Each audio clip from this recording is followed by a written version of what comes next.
ഉണ്ടാകണം. അപ്പോൾ അതുപോലെ തന്നെ എല്ലാവരും മൈക്ക് ആരും ഓൺ ചെയ്യരുത്, വീഡിയോ ഓൺ ചെയ്യരുത്, എല്ലാവരും സഹകരിക്കണമെന്ന് അഭ്യർത്ഥിച്ചുകൊണ്ട് നമ്മളുടെ ഈ വെബിനാർ ഔപചാരികമായി ഉദ്ഘാടനം ചെയ്യുന്നതിനായി കേരള ശാസ്ത്ര സാഹിത്യ പരിഷത്ത് ജനറൽ സെക്രട്ടറി ബി മനോജ് കുമാറിനെ ആദരപൂർവ്വം ക്ഷണിക്കുന്നു.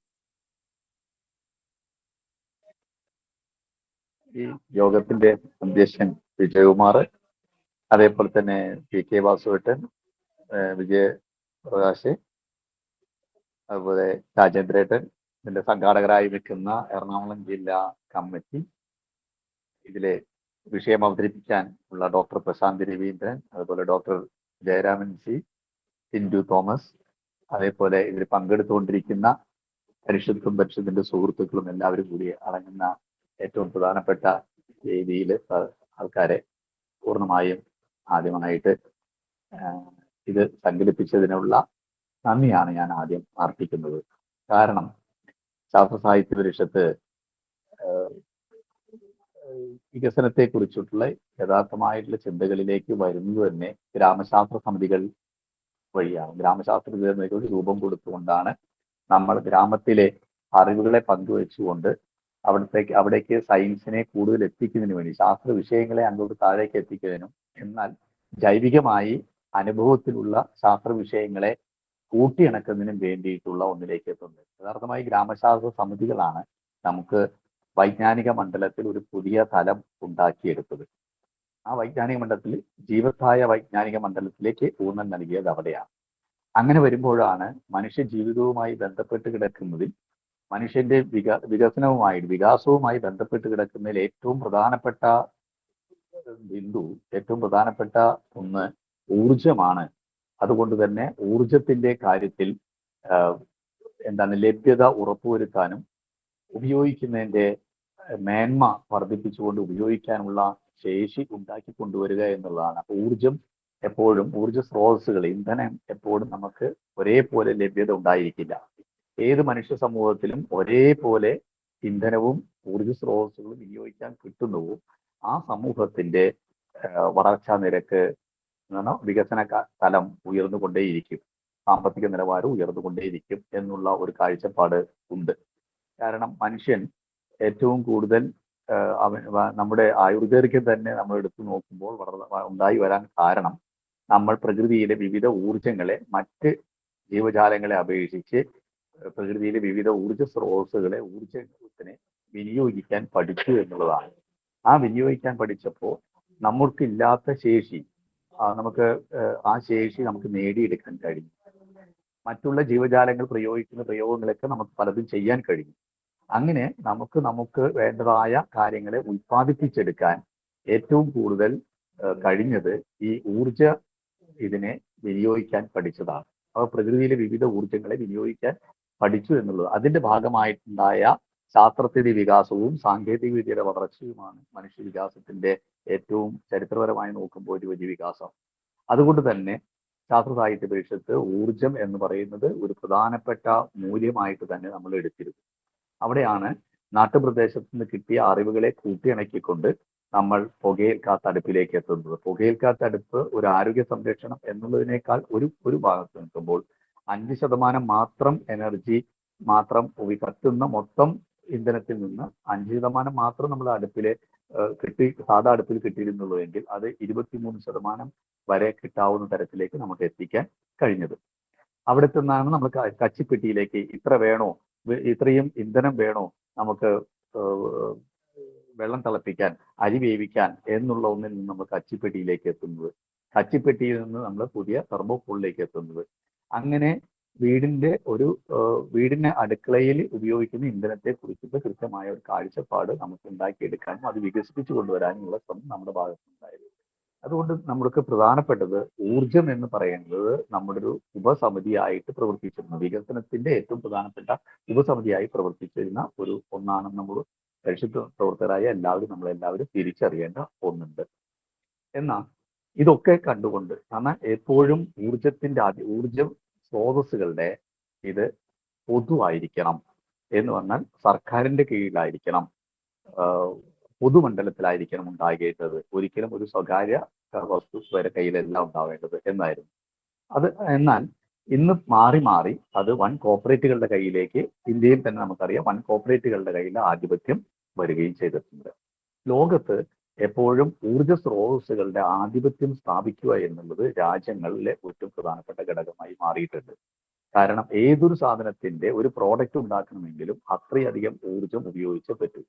അതുകൊണ്ടാണ് നമ്മൾ കാർബൺ ഫുട് പ്രിന്റ് എല്ലാ വസ്തുക്കളിലും അളന്നെടുക്കുന്നതിന്റെ കാരണം പുറത്തേക്ക് പോയ ഇത്രയും ഇന്ധനങ്ങൾ കത്തിക്കുമ്പോൾ ഉണ്ടാകുന്ന പുറത്തു പോകുന്ന കാർബണിന്റെ അളവ് അനുസരിച്ച് മാത്രമേ നമുക്ക് ഒരു വസ്തുവിന്റെ മൂല്യത്തെ കണക്കാക്കിയെടുക്കാൻ പറ്റുള്ളൂ എന്ന തരത്തിലേക്കുള്ള കാർബൺ ഫുട് പ്രിന്റ് ഒക്കെ നമ്മൾ എല്ലാ വസ്തുക്കളെയും കുറിച്ച് കണക്കാക്കുമ്പോൾ ഉള്ളത്.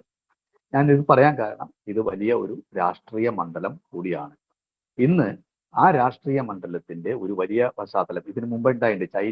ചൈന വാറിന്റെ ഭാഗത്താണ് സമയത്തുണ്ടായപ്പോഴാണ് നമുക്കറിയാം കേരളത്തിലെ ഇന്ത്യയിലൊട്ടാകെ ആമമാർക്ക് മണ്ണെണ്ണയും അതുപോലെ കുതിരമാർക്ക് മണ്ണെണ്ണയുമായിരുന്നു.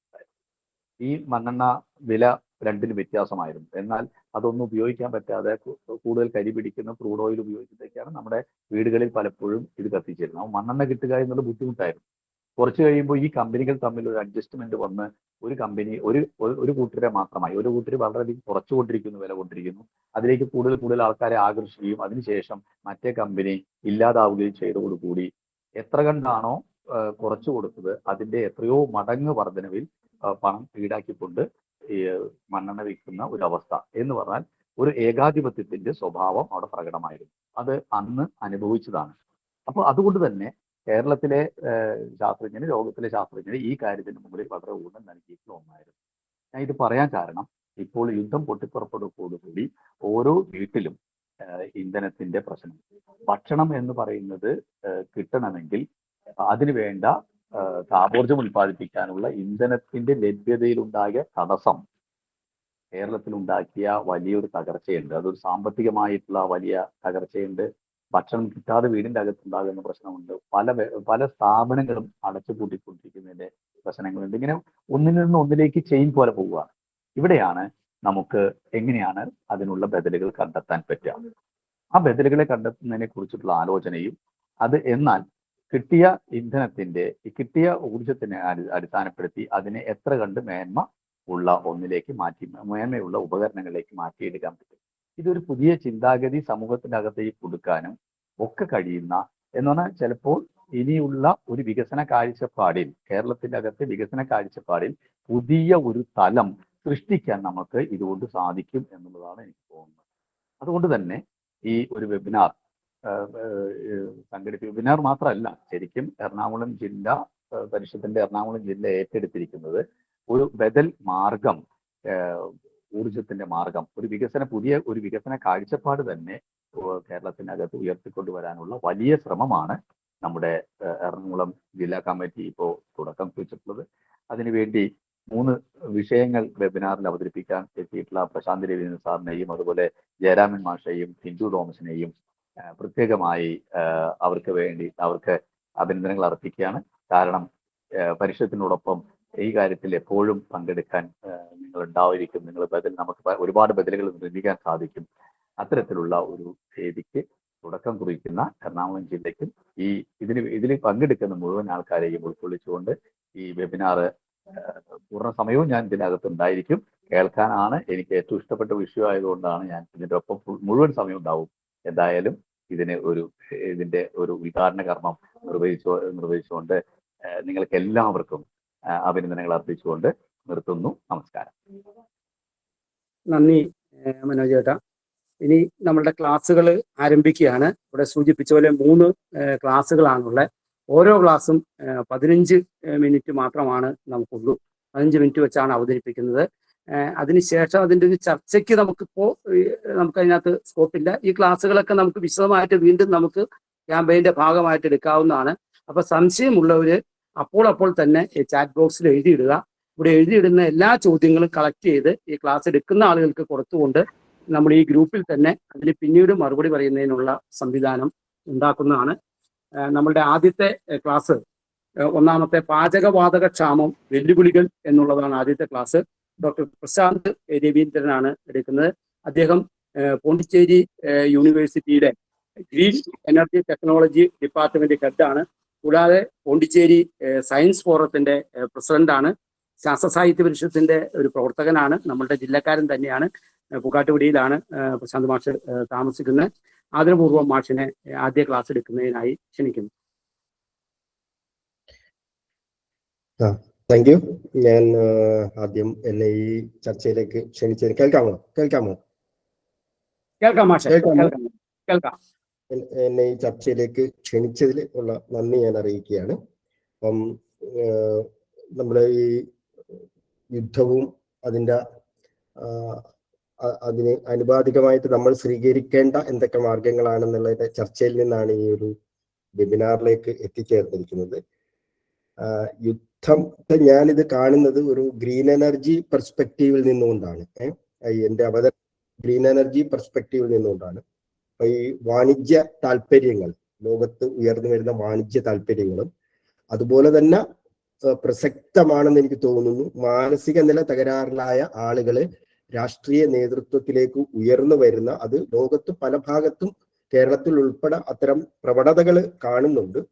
അത് മീഡിയയുടെ ഇൻഫ്ലുവൻസും അവരെ ഗ്ലോറിഫൈ ചെയ്യുന്ന കാര്യങ്ങളും ഒക്കെ കൊണ്ടാവാം അത്തരം ആളുകൾ ഉയർന്നു വരുമ്പോഴത്തേക്കും യുദ്ധത്തിന്റെ സാധ്യതകൾ അത് കൂട്ടുകയും ഇത്തരം കോൺഫ്ലിക്റ്റുകളുടെ സാധ്യതകളെ കൂട്ടുകയും അത് ലോകത്തിന്റെ തന്നെ സുസ്ഥിരതയെ തകിടം മറിക്കുന്ന ഒരു അവസ്ഥയിലേക്ക് എത്തിച്ചേർന്നിരിക്കുന്ന ഒരു അവസ്ഥയിലാണ് നമ്മളിപ്പം നിൽക്കുന്നത്.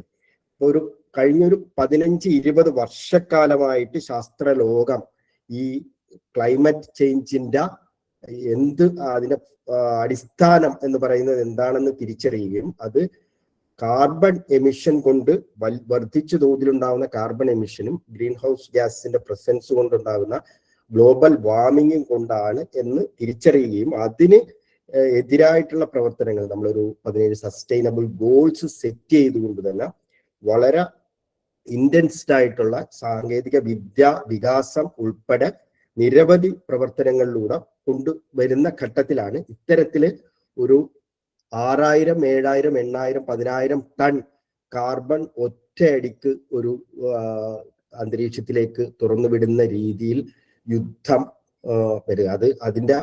അത് അനുഭവിക്കുന്ന ആളുകളുടെ, നേരിട്ട് അനുഭവിക്കുന്ന ആളുകളുടെ അവസ്ഥ മനസ്സിലാക്കാൻ കഴിയാത്തത് കൊണ്ടാണ് പല തരത്തിൽ അത് അവിടൊക്കെ നടക്കുന്നതാണ് എന്നുള്ള നിരർത്ഥകമായ പ്രതികരണങ്ങൾ ഉണ്ടാവുകയും ഇപ്പൊ അതിന്റെ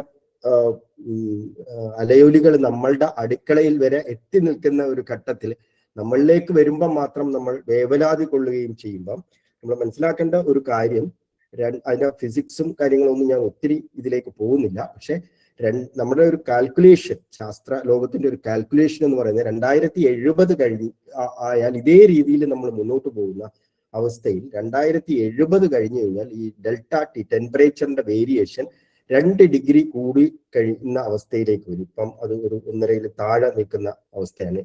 അങ്ങനെ വന്നു കഴിഞ്ഞാൽ ഇതൊരു ഇറിവേഴ്സിബിൾ പ്രോസസ് ആയിട്ട് മാറും. പിന്നീട് തിരിച്ചു കൊണ്ടുവരിക എന്ന് പറയുന്നത് വളരെ അസാധ്യമായ ഒരു കാര്യമായതുകൊണ്ടാണ് എല്ലാ മേഖലകളും, ഊർജ ഉൽപാദന മേഖലയാണ് ഏറ്റവും അധികം കാർബൺ ഉൽപ്പാദിപ്പിക്കുന്നത്. അതുകൊണ്ട് തന്നെ പുതിയ സുസ്ഥിരമായ ഊർജ സ്രോതസ്സുകള്, സുസ്ഥിര വികസനത്തിന് ഉതകുന്ന ഊർജ സ്രോതസ്സുകൾ, അതുപോലെ agriculture sector, construction sector, transport sector, അങ്ങനെയുള്ള എല്ലാ മേഖലകളെയും ആധുനിക ശാസ്ത്ര സാങ്കേതിക വിദ്യകൾ ഉപയോഗിച്ചുകൊണ്ട് പരിഷ്കരിച്ചുകൊണ്ട് ഈ ഒരു അവസ്ഥയെ, ഭൂമി നേരിടുന്ന ഈ അവസ്ഥയെ നേരിടുക എന്നതായിരുന്നു അതിന്റെ ലക്ഷ്യം. അതിനെ തന്നെ തകിടം മറിക്കുന്ന ഒരു പ്രവൃത്തിയാണ് ഈ യുദ്ധങ്ങൾ തുടർച്ചയായിട്ട് സൃഷ്ടിക്കുന്നത്. അത് മനസ്സിലാക്കുന്ന രാഷ്ട്രീയക്കാരും അതേ രീതിയിൽ തന്നെയാണ്. കാരണം ഒബാമ അധികാരത്തിലേക്ക് വരുന്ന, അധികാരത്തിൽ നിന്ന് പോകുന്ന ദിവസം സയൻസ് എന്ന് പറയുന്ന മാഗസിനിൽ അദ്ദേഹം എഴുതിയൊരു ആർട്ടിക്കിൾ ഉണ്ട്. സാധാരണ രാഷ്ട്രീയക്കാരുടെ ആർട്ടിക്കിളുകൾ സയൻസിലൊന്നും പബ്ലിഷ് ചെയ്യാറില്ല, പക്ഷെ ഒബാമയുടെ ആർട്ടിക്കിളിന്റെ പ്രസക്തി കൊണ്ടാണ് അത് പബ്ലിഷ് ചെയ്തത്. Irreversible momentum of clean energy എന്ന് പറഞ്ഞിട്ട് ട്രംപ് അഡ്മിനിസ്ട്രേഷനോട് ക്ലീൻ എനർജിയുടെ ഈ മൂവ്മെന്റിനെ ഇതിനെ തടയരുത് എന്ന് പറഞ്ഞുകൊണ്ടാണ് ആ ആർട്ടിക്കിൾ ചെയ്ത് അതിന്റെ പ്രസക്തി എന്താണെന്നൊക്കെ വരും. പക്ഷെ ഒബാമയുടെ കാലത്തും ധാരാളം യുദ്ധങ്ങൾ അവർ നടത്തിയിട്ടുണ്ട് എന്നുള്ളതാണ് അതിന്റെ ഒരു വൈരുദ്ധ്യം എന്ന് പറയുന്നത്. അപ്പൊ അവിടെ വാണിജ്യ താല്പര്യങ്ങൾക്ക് കൂടുതൽ ഇമ്പോർട്ടൻസ് വരുന്നു എന്നുള്ളതാണ്. പക്ഷെ ഞാൻ എന്റെ പോയിന്റിലേക്ക് വരുമ്പം ഇവിടെ ഞാൻ നിർദ്ദേശിക്കുന്നത് കേരളത്തിനായിട്ടുള്ള ഒരു ഏകീകൃത സാങ്കേതിക സാമ്പത്തിക ഊർജ പ്രതിരോധ മാതൃക എങ്ങനെയാണ് കേരളത്തിന് സർവൈവ് ചെയ്യാൻ പറ്റുക. അപ്പൊ പ്രതിസന്ധി ഘട്ടത്തിൽ നമ്മൾ കൂടുതൽ ജാഗ്രത പാലിക്കുകയും ഈ പ്രതിസന്ധികൾ ആവർത്തിക്കുന്ന ഘട്ടത്തിൽ നമുക്ക് സർവൈവ് ചെയ്യാൻ പറ്റുന്ന രീതിയിലുള്ള മോഡലുകൾ ഉണ്ടാക്കി ഊർജം മോഡലുകൾ ഉണ്ടാക്കിയെടുക്കുക കഴിയുമോ എന്ന ചിന്തയിൽ നിന്നാണ് ഇത് അവതരിപ്പിക്കുന്നത്. അത് KSEB, ശാസ്ത്ര സാഹിത്യ പരിഷത്ത്, കുടുംബശ്രീ, കോപ്പറേറ്റീവ് സൊസൈറ്റികള്, റെസിഡൻഷ്യൽ അസോസിയേഷനുകൾ, ബാങ്ക്, അതുപോലെ ward members, local government, house ഹോൾഡുകൾ, ഇത്രയും കാര്യങ്ങൾ ഒരുമിച്ച് നിന്ന് പ്രവർത്തിച്ച് മുന്നേറി വരേണ്ട ഒരു കാര്യമാണ് ഇവിടെ പ്രസന്റ് ചെയ്യുന്നത്. കാരണം ഊർജ ആവശ്യകത നിരന്തരമായിട്ട് നമുക്ക് വർദ്ധിച്ചു വരുന്നതാണ്. ഇനിയും അതങ്ങനെ തന്നെ ആയിരിക്കും. കാരണം നമ്മുടെ രാജ്യത്തിന്റെ പ്രതിശീർഷ ഊർജം എടുത്തു കഴിഞ്ഞാൽ മറ്റ് പല രാജ്യങ്ങളെക്കാളും വളരെ വളരെ കുറവാണ്. നമ്മുടെ മിനിമം റിക്വയർമെന്റ്, ഒരു ലിവിങ് സ്റ്റാൻഡേർഡിലേക്ക് നമുക്ക് എത്തണമെങ്കിൽ നമുക്കൊരു ക്രിട്ടിക്കൽ എനർജി ഓരോ മനുഷ്യനും കിട്ടിയിരിക്കണം. അത് നമുക്ക് കുറയ്ക്കാൻ പറ്റത്തില്ല. ആ എനർജിയിലേക്ക് എത്തുമ്പോൾ ആ എനർജി സുസ്ഥിര വികസന മാതൃകയിൽ നിന്നുള്ള ഹരിത ഊർജ സാധ്യതകളെ ഉപയോഗപ്പെടുത്തിക്കൊണ്ടായിരിക്കണം എന്നുള്ളതാണ്. അപ്പൊ അതുകൊണ്ട് തന്നെ ഇത് ഈ ക്രൈസിസിനെ മാനേജ് ചെയ്യുന്നതും അതുപോലെ തന്നെ പ്രസക്തമാണ്. അതില്ലെങ്കിലും ഇത് കൊണ്ടുവരിക എന്നുള്ള കാര്യം. അപ്പൊ പരമ്പരാഗത ഊർജ വിതരണത്തിലെ തടസ്സങ്ങൾ ഉള്ള സാഹചര്യങ്ങളിൽ മാത്രമല്ല അല്ലാതെയും നമുക്ക് ഇത്തരമൊരു ഊർജ മാതൃക സ്വീകരിക്കേണ്ടതുണ്ട്. അപ്പം പ്രതിരോധ ശേഷിയുള്ള വികേന്ദ്രീകൃതവും സുസ്ഥിരവുമായ ഊർജ ഘടനയാണ് നമുക്ക് ശരിക്കും ആവശ്യമായി വരുന്നത്. അപ്പൊ സൗരോർജം എന്ന് പറയുന്നത് ദീർഘകാലത്തേക്കുള്ള ഒരു പരിഹാരമാണെങ്കിലും അടിയന്തര സാഹചര്യങ്ങളിൽ കാര്യക്ഷമമായ പരമ്പരാഗത സംവിധാനങ്ങൾ ഇത്തരത്തിലുള്ള ക്രൈസിസ് വരുന്ന സമയത്ത് പലപ്പോഴും നമുക്കൊരു ഹൈബ്രിഡ് ആയിട്ടുള്ള ഒരു സാങ്കേതിക വിദ്യയാണ് പലപ്പോഴും ഉതകുന്നത്. അപ്പൊ അതുകൊണ്ട് തന്നെ വീടുകളിലെ മേൽക്കൂരയിൽ സ്ഥാപിക്കുന്ന സൗരോർജ സംവിധാനം, കാര്യക്ഷമമായ ബയോമാസ് അടിസ്ഥാനത്തിലുള്ള ഒരു ബാക്കപ്പ് സാങ്കേതിക വിദ്യകൾ, സാമൂഹിക അടിസ്ഥാനത്തിലുള്ള ഊർജ അടിസ്ഥാന സൗകര്യങ്ങൾ, ബാങ്കും സഹകരണ മേഖലയും ചേർന്നിട്ടുള്ള ഒരു സാമ്പത്തിക പിന്തുണ, ഇത്രയും ചേർന്നിട്ട് കേരളത്തിന്റെ ശക്തമായ സഹകരണ സംവിധാനവും പ്രാദേശിക ഭരണ സംവിധാനവും സാമൂഹിക ഘടനകളും ഉപയോഗപ്പെടുത്തി മാതൃക മൈക്രോയും മാക്രോ തലത്തിലും ഫലപ്രദമായിട്ട് നടപ്പിലാക്കാൻ പറ്റും എന്നുള്ളതാണ്. ഈ നോട്ട് ഞാൻ തയ്യാറാക്കുന്ന സമയത്ത് ഇന്ന് വൈകുന്നേരം എൻ്റെ ഒരു സുഹൃത്ത് ഫ്രാൻസിൽ നിന്ന് വിളിച്ചിരുന്നു. അദ്ദേഹം റെനെ ഇൻസ്റ്റിറ്റ്യൂട്ടിലെ റെനെ സ്കൂൾ ഓഫ് എക്കണോമിക്സിലെ ഡെവലപ്മെന്റ് എക്കണോമിക്സിലാണ്, യാദൃച്ഛികമായിട്ട് വിളിച്ചതാണ്. അപ്പൊ ഞാൻ ഇത്തരം ഒരു മോഡലിനെ കുറിച്ച് പറഞ്ഞപ്പോൾ അദ്ദേഹത്തിന്റെ അഭിപ്രായത്തിൽ ഇത് കേരളത്തിൽ സാധ്യമായിട്ടുള്ള ഒരു സാമ്പത്തിക മോഡലാണ് എന്നാണ് അഭിപ്രായപ്പെട്ടത്. അതിന്റെ വിശദാംശങ്ങൾ ഞാൻ അയച്ചു കൊടുത്തിട്ടുണ്ട്. അദ്ദേഹം കുറച്ചുകൂടെ ഡീറ്റെയിൽഡ് ആയിട്ട് കമന്റ് തരുമെന്നാണ് പ്രതീക്ഷിക്കുന്നത്. അപ്പൊ ഇതിന്റെ ഒരു ലക്ഷ്യം എന്ന് പറഞ്ഞു കഴിഞ്ഞാൽ നഗര ഗ്രാമ മേഖലകളിൽ ഉടനീളം ഊർജ സുരക്ഷയും പ്രതിരോധ ശേഷിയും വർദ്ധിപ്പിക്കാൻ ഉള്ള പ്രതിരോധ ശേഷിയാണ്. ഊർജം ഇല്ലാതെ വരുന്ന സമയത്തുള്ള പ്രതിരോധ ശേഷി വർദ്ധിപ്പിക്കുക എന്നുള്ള അർത്ഥത്തിലാണ് ഞാൻ പ്രതിരോധ ശേഷി എന്ന വാക്ക് ഉപയോഗിക്കുന്നത്. ശുദ്ധവും വികേന്ദ്രീകൃതവുമായ ഊർജ ഉൽപാദനം പ്രോത്സാഹിപ്പിക്കുക, ഉയർന്ന മലിനീകരണമുള്ള ഇന്ധനങ്ങളുടെ ആശ്രയം കുറയ്ക്കുക. ചിലപ്പം അടിയന്തര ഘട്ടങ്ങളൊക്കെ വരുമ്പോൾ നമുക്ക് അത്തരം സോഴ്സുകളെയും ചിലപ്പം ആശ്രയിക്കേണ്ടി വരും. കാരണം ഭക്ഷണമാണല്ലോ ഏറ്റവും പ്രധാനപ്പെട്ട ഒരു കാര്യം. അപ്പൊ അതിനൊരു ഏറ്റവും ലോവർ പ്രയോറിറ്റിയിൽ നമുക്ക് ഇപ്പോഴും അതിനെ നിർത്തേണ്ടി വരുന്നു. ഒറ്റയടിക്ക് ഇത്തരം ഹരിതോർജത്തെ മാത്രം ആശ്രയിച്ച് മുന്നോട്ട് പോകാൻ കഴിയില്ല. ഇപ്പം സോളാർ വന്നാലും പൂർണ്ണമായിട്ടുള്ള സോളാറിലേക്ക് എത്താൻ കഴിയില്ല. അതിന് ചില സാങ്കേതികമായ ചില വിഷയങ്ങളുണ്ട്, അതൊന്നും ഞാൻ ചർച്ച ചെയ്യുന്നില്ല. നവീന ധനസഹായ മാർഗങ്ങളിലൂടെ ചെലവ് കുറഞ്ഞ ഊർജ ലഭ്യത ഉറപ്പാക്കുക, സമൂഹം നയിക്കുന്ന ഊർജ മാനേജ്മെന്റ് സംവിധാനം രൂപപ്പെടുത്തുക. അത് ഒരു പ്രധാനപ്പെട്ട പോയിന്റ് ആയിട്ടാണ് ഞാൻ കരുതുന്നത്. സമൂഹം നയിക്കുന്ന ഊർജ മാനേജ്മെന്റ് സംവിധാനം രൂപപ്പെടുത്തിയെടുക്കുക എന്നുള്ളത്. പശ്ചാത്തലവും ആവശ്യകത എന്ന് പറഞ്ഞാൽ ഏകദേശം 90 ലക്ഷം വീടുകളാണ് കേരളത്തിൽ ഉള്ളത്. അപ്രോക്സിമേറ്റ് ആയിട്ട് അനുകൂലമായ ഒരു സാമൂഹിക സാമ്പത്തിക സാഹചര്യം കേരളത്തിലുണ്ട്. കേരളത്തിൽ ഉള്ള മിഡിൽ ക്ലാസ്സിന് ഇത് അഫോർഡ് ചെയ്യാൻ പറ്റുന്ന ഒരു റേഞ്ചിൽ പെടുന്നതാണ്. ഉയർന്ന വിദ്യാഭ്യാസവും അവബോധവും ഉള്ളതുകൊണ്ട് ഇത് മനസ്സിലാക്കുന്നതിന് അവർക്ക് പ്രയാസം ഉണ്ടാകുന്ന കാര്യവുമല്ല. ശക്തമായ ഒരു സഹകരണ മേഖല നമ്മുടെ നാട്ടിൽ നിലനിൽക്കുന്നു എന്നുള്ളതുകൊണ്ട് സാമ്പത്തിക ഘടനയെ രൂപപ്പെടുത്തിയെടുക്കാൻ കഴിയും എന്നാണ് നമുക്ക് വിശ്വസിക്കാം. സൗരോർജത്തിന്റെ ഈ ഒരു ഇടപെട്ട സ്വഭാവം ഉള്ളത് കൊണ്ടും ഗ്രിഡ്, അപ്പൊ നമ്മൾ ഇത് ഗ്രിഡിലേക്ക് കൊടുക്കുമ്പോൾ ഗ്രിഡിന് ഇൻസ്റ്റബിലിറ്റികൾ ഉണ്ടാവും.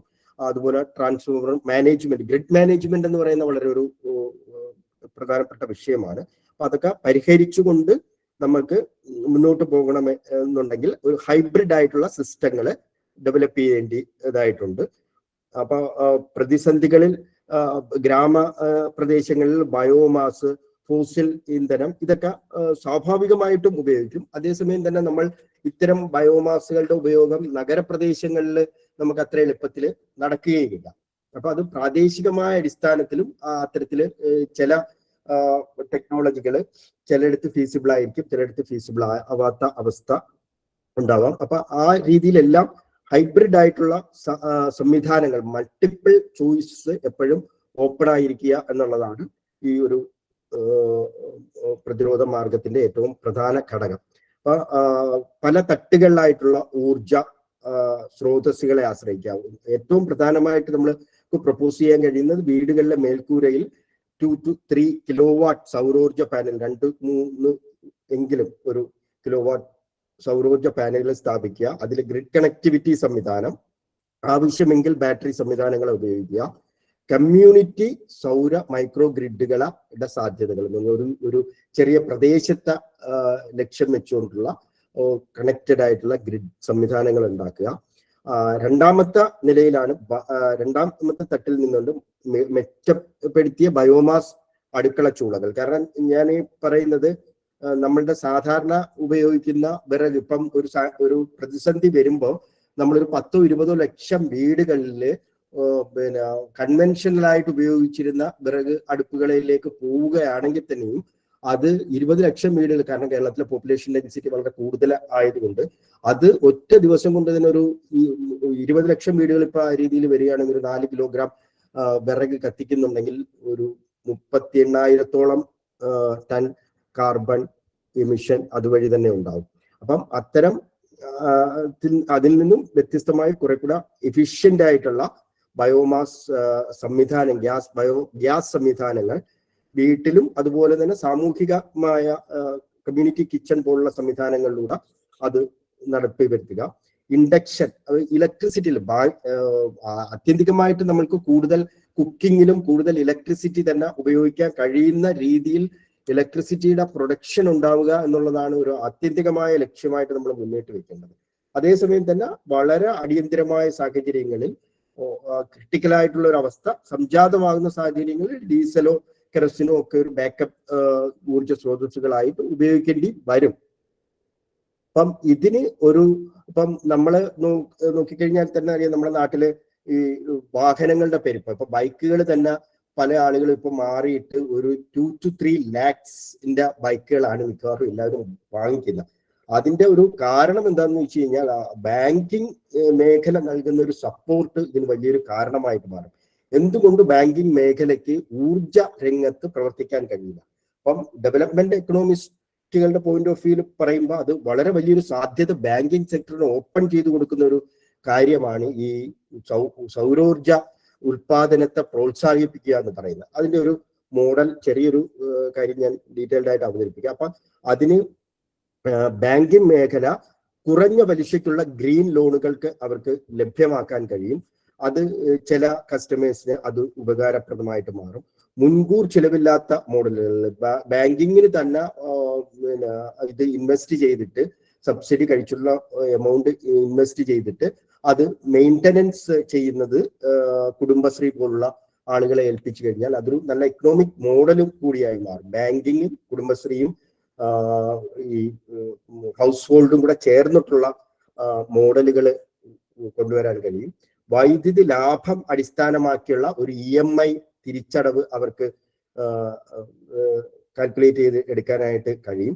പ്രാഥമിക മേഖല വായ്പകളിൽ അത് സൗരോർജ ഇപ്പം വീടിന്റെ ഒക്കെ ലോൺ കൊടുക്കുന്ന അതുപോലെ തന്നെ മറ്റ് കാര്യങ്ങൾക്ക് കൊടുക്കുമ്പോൾ ഇതിൽ സൗരോർജം കൂടി ഉൾപ്പെടുത്തിക്കൊണ്ടുള്ള ലോണുകളുടെ പദ്ധതികൾ അവർക്ക് തയ്യാറാക്കാൻ കഴിയും.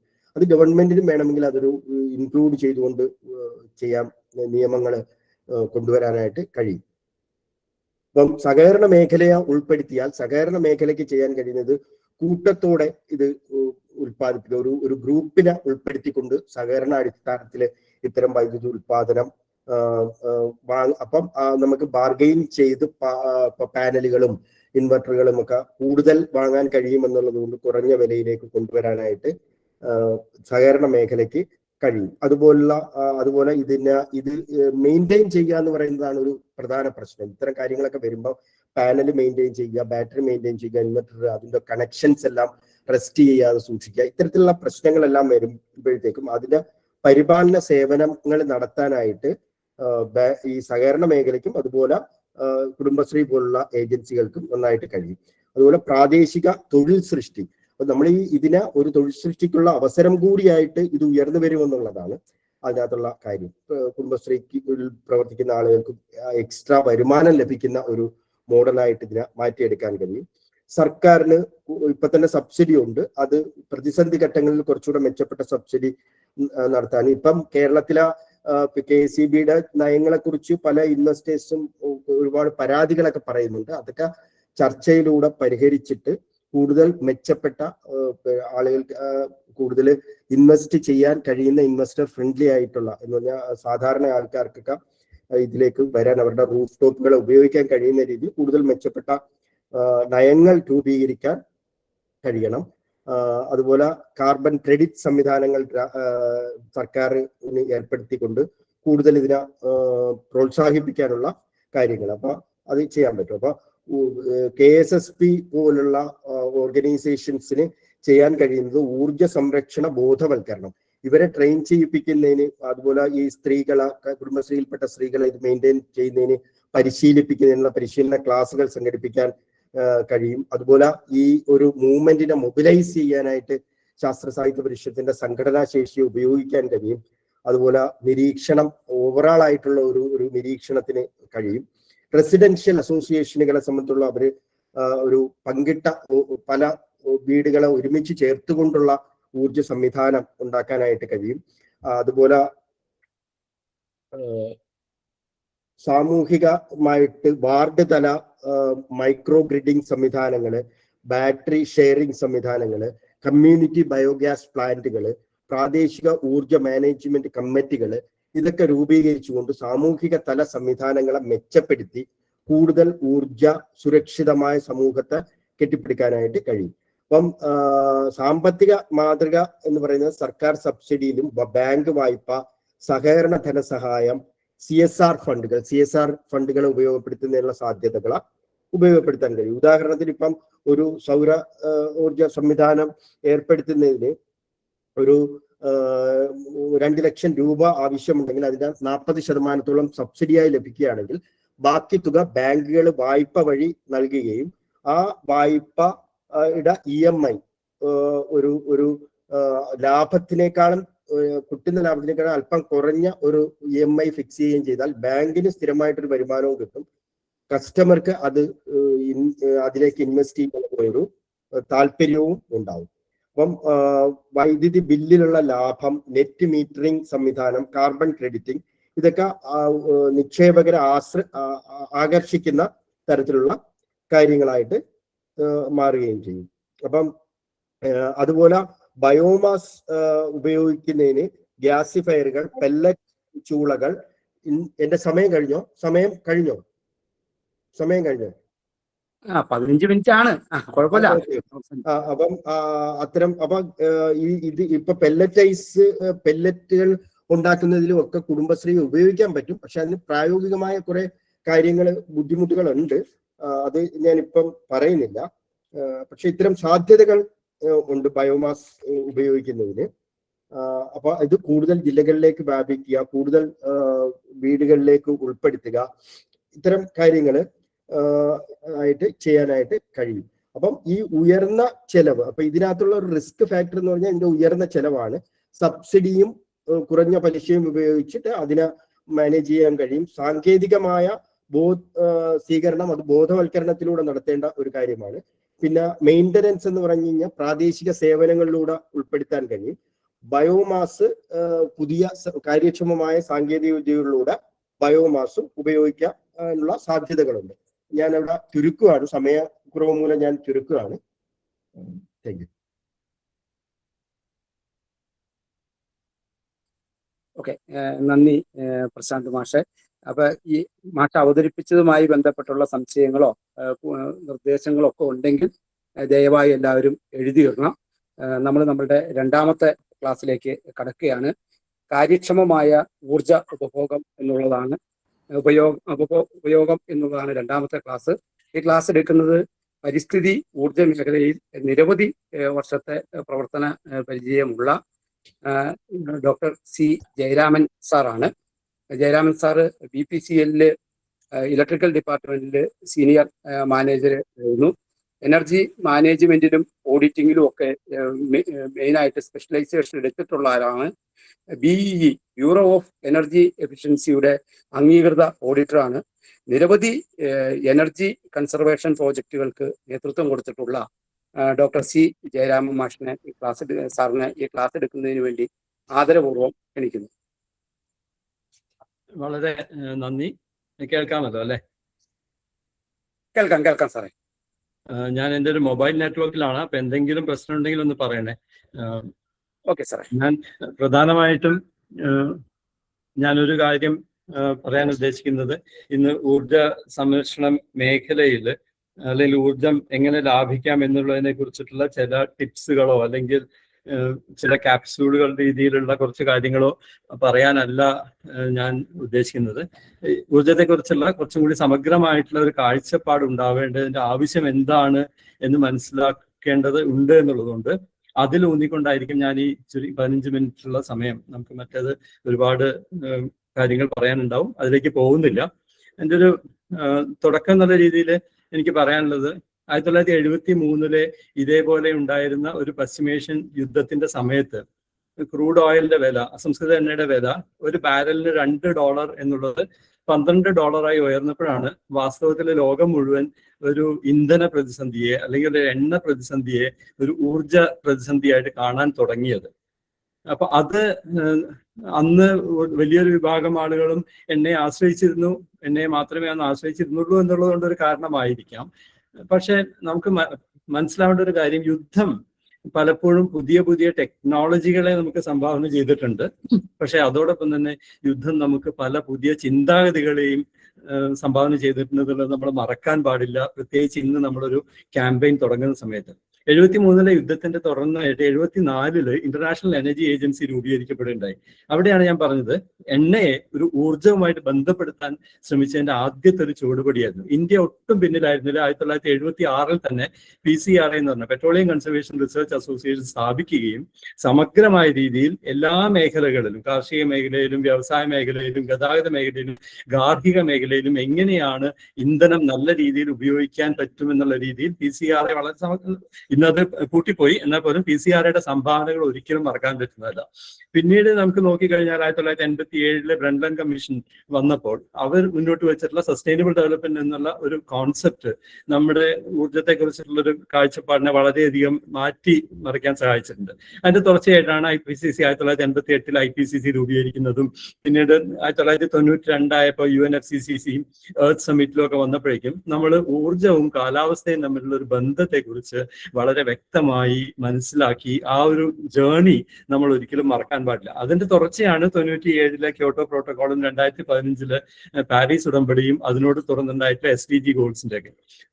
ഞാനിത് പറഞ്ഞു വെച്ചത് എന്തുകൊണ്ടാണെന്ന് വെച്ച് കഴിഞ്ഞാൽ, നമ്മൾ ഇന്ന് മറ്റൊരു യുദ്ധത്തിന്റെ സമയത്ത് നമ്മുടെ ഒരു ഊർജ പ്രതിസന്ധിയെ കേവലമായിട്ടുള്ള ഒരു വൈദ്യുതി ക്ഷാമമായിട്ടോ അല്ലെങ്കിൽ നമ്മുടെ അടുക്കളയിലെ LPGയുടെ ക്ഷാമമായിട്ടോ മാത്രം ചുരുക്കി കാണരുത് നമ്മുടെ ക്യാമ്പയിനിൽ എന്നാണ് ഞാൻ പറയാൻ ഉദ്ദേശിക്കുന്ന ഒരു പ്രധാനപ്പെട്ട ഒരു കാര്യം. അതിന് ഒരു ഉദാഹരണം ഞാൻ വേണമെങ്കിൽ പറയാം. നമ്മുടെ വീടുകളിൽ എവിടെയാണ് ഏറ്റവും കൂടുതൽ ഊർജം ഉപയോഗിക്കുന്നത് എന്ന് ഞാൻ പൊതുവെ എല്ലാ വേദികളിലും ആളുകളോട് ചോദിക്കുന്ന ഒരു ചോദ്യമാണ്. വളരെ ദുർലഭമായ സന്ദർഭങ്ങളിൽ മാത്രമേ ആളുകളിൽ നിന്ന് ശരിയായൊരു ഉത്തരം കിട്ടിയിട്ടുള്ളൂ. കാരണം നാം നമ്മുടെ ഊർജത്തെ കാണുന്നത് ഒരു പൂർണ്ണമായിട്ടുള്ള ഒരു കാഴ്ചപ്പാടോട് കൂടിയല്ല. ഒരു സാധാരണ ഒരു ഇടത്തരം കുടുംബക്കാരുടെ, ഇപ്പൊ പ്രശാന്ത് സാറ് പറഞ്ഞ പോലെ തന്നെ ഒരു ഇടത്തരം കുടുംബക്കാരന്റെ വീട്ടിൽ നോക്കിക്കഴിഞ്ഞാൽ ഒരു മാസം ഒരു LPG സിലിണ്ടർ നമുക്ക് ഉപയോഗിക്കാൻ പറ്റും. നമ്മൾ അതിന്റെ ഒരു ഈക്വലന്റ് എനർജി എന്ന് പറയുന്നത് ഒരു 165 kWh ആണ്, അല്ലെങ്കിൽ വൈദ്യുതിയായിട്ട് താരതമ്യം ചെയ്യുമ്പോൾ. ഒരു AC ഉള്ള ഒരു വീട്ടില് മിക്കവാറും വീടുകളിൽ നിന്ന് ഏകദേശം ഒരു 200 യൂണിറ്റോളം വൈദ്യുതി പലപ്പോഴും ഉപയോഗിക്കുന്നുണ്ട്. എന്നാൽ 30 ലിറ്റർ പെട്രോളോ ഡീസലോ യാത്രകൾക്ക് ഉപയോഗിക്കുന്ന വീടുകളാണ് ഇന്ന് ഒട്ടുമിക്കവാറും വീടുകൾ. ഈ 30 ലിറ്റർ ഡീസൽ എന്ന് പറയുന്നത് ഏകദേശം 300 യൂണിറ്റിന് തുല്യമാണ്. ഇനി പണത്തിന്റെ കാര്യം നോക്കിയാൽ 30 ലിറ്ററിന് നമ്മൾ 3000 രൂപ ചെലവാക്കുമ്പോൾ ഒരു മാസത്തെ ഭക്ഷണത്തിന് വേണ്ടി വരുന്ന LPG സിലിണ്ടറിന് 1000-ൽ താഴെ രൂപയും ഇലക്ട്രിസിറ്റിക്ക് ഒരു 1000-1500 രൂപയാണ് ചെലവാക്കുന്നത്. പറഞ്ഞു വന്നത്, അടുക്കളയല്ല നമ്മുടെ ഏറ്റവും വലിയ ഊർജ ഉപഭോഗ മേഖല അല്ലെങ്കിൽ ഊർജ ദുർവ്യയ മേഖല. അടുക്കളയല്ല നമ്മുടെ ഏറ്റവും വലിയ ഊർജത്തിന് വേണ്ടി ധനം ചെലവാക്കപ്പെടുന്ന മേഖലയും. അതുകൊണ്ടാണ് ഞാൻ പറഞ്ഞത്, നമുക്ക് ഇതിനെ അടുക്കളയിലേക്ക് ചുരുക്കി കാണരുത്. നമുക്ക് ഒരു കാഴ്ചപ്പാട് വളരെ വലിയ രീതിയിൽ ഊർജത്തെ നാം മാറി കാണേണ്ടതുണ്ട്. ഇന്നും ഊർജ സംരക്ഷണം എന്ന് പറഞ്ഞു കഴിഞ്ഞാൽ ലൈറ്റും ഫാനും ഓഫ് ചെയ്യുക എന്നുള്ളതാണ് നമ്മൾ പലപ്പോഴും പലരിലും കാണുന്നത്. പക്ഷേ നേരത്തെ ഉദ്ഘാടന സമയത്ത് മനോജ് സാറ് പറഞ്ഞ പോലെ നമ്മുടെ കാലാവസ്ഥാ മാറ്റത്തിന്റെ ഏറ്റവും പ്രധാനപ്പെട്ട ഒരു കാരണം മനുഷ്യന്റെ ഊർജ ഉപയോഗമാണെന്നും മനുഷ്യന്റെ ഊർജ ഉപയോഗത്തിന് വേണ്ടിയുള്ള ഗ്രീൻ ഹൗസ് ഗ്യാസ് എമിഷൻസ് ആണ് 73% എന്നുള്ളത് നമുക്കിന്ന് അറിയാം. അതുകൊണ്ടാണ് നമ്മൾ ഇന്ന് ജീവിക്കുന്നത് ഒരു ആന്ത്രോപോസീനിലാണെന്നും നമ്മൾ ആന്ത്രോപോജനിക് ആണെന്നും ഒക്കെ പറയുന്നത്. അപ്പൊ എന്താണ് ഈ ഊർജ ഉപയോഗം? അത് അടുക്കളയിൽ ഭക്ഷണം മാത്രമല്ല, ഞാനിടുന്ന വസ്ത്രം മുതൽ നമ്മൾ ധരിക്കുന്ന അല്ലെങ്കിൽ നമ്മൾ ഉപയോഗിക്കുന്ന എല്ലാ വസ്തുക്കളുടെയും നിർമ്മാണത്തിനും കൂടി വേണ്ടിയിട്ടുള്ള ഊർജമാണ് എന്നുള്ളത് കൊണ്ട് ഊർജ സംരക്ഷണം അല്ലെങ്കിൽ ഊർജത്തിന്റെ കാര്യക്ഷമമായ ഉപയോഗം എന്നുള്ളത് ഒരു റിസോഴ്സ് എഫിഷ്യൻസിയിലേക്ക് എത്തിച്ചേരേണ്ടതുണ്ട്. അങ്ങനെ തന്നെ നമ്മൾ നമ്മുടെ പ്രചരണത്തെ മുന്നോട്ട് കൊണ്ടുപോകണം എന്നാണ് ഞാൻ പറയുന്നത്. ഞാനൊരു ഉദാഹരണം പറയാണ്, PCRAയുടെ ഒരു ഉദാഹരണം. ഞാനൊരു 5 വർഷം PCRAയുടെ കോർഡിനേറ്റർ ആയിട്ട് വർക്ക് ചെയ്തുകൊണ്ടിയാണ് ഞാൻ പറയുന്നത്. PCRAയുടെ ഒരു മോഡൽ ശരിക്കും പല സ്ഥലത്തും റിപ്ലിക്കബിൾ ആവേണ്ടതാണ്. പക്ഷേ PCRA ഇന്ന് അടച്ചുപൂട്ടുകയാണ് ചെയ്തത്. PCRA ഊർജത്തെ കണ്ടത് ഗാർഹിക മേഖലയിലും കാർഷിക മേഖലയിലും വ്യവസായ മേഖലയിലും അതോടൊപ്പം തന്നെ നമുക്ക് എവിടെയെല്ലാം ഊർജം ഉപയോഗിക്കപ്പെടുന്നുണ്ടോ അവിടെയെല്ലാം ഊർജത്തെ എങ്ങനെ നല്ല രീതിയിൽ ഉപയോഗിക്കാൻ പറ്റും എന്നുള്ളതിനുള്ള ക്യാമ്പയിനുകൾ നടത്തുകയാണ് PCRA ചെയ്തിരുന്നത്.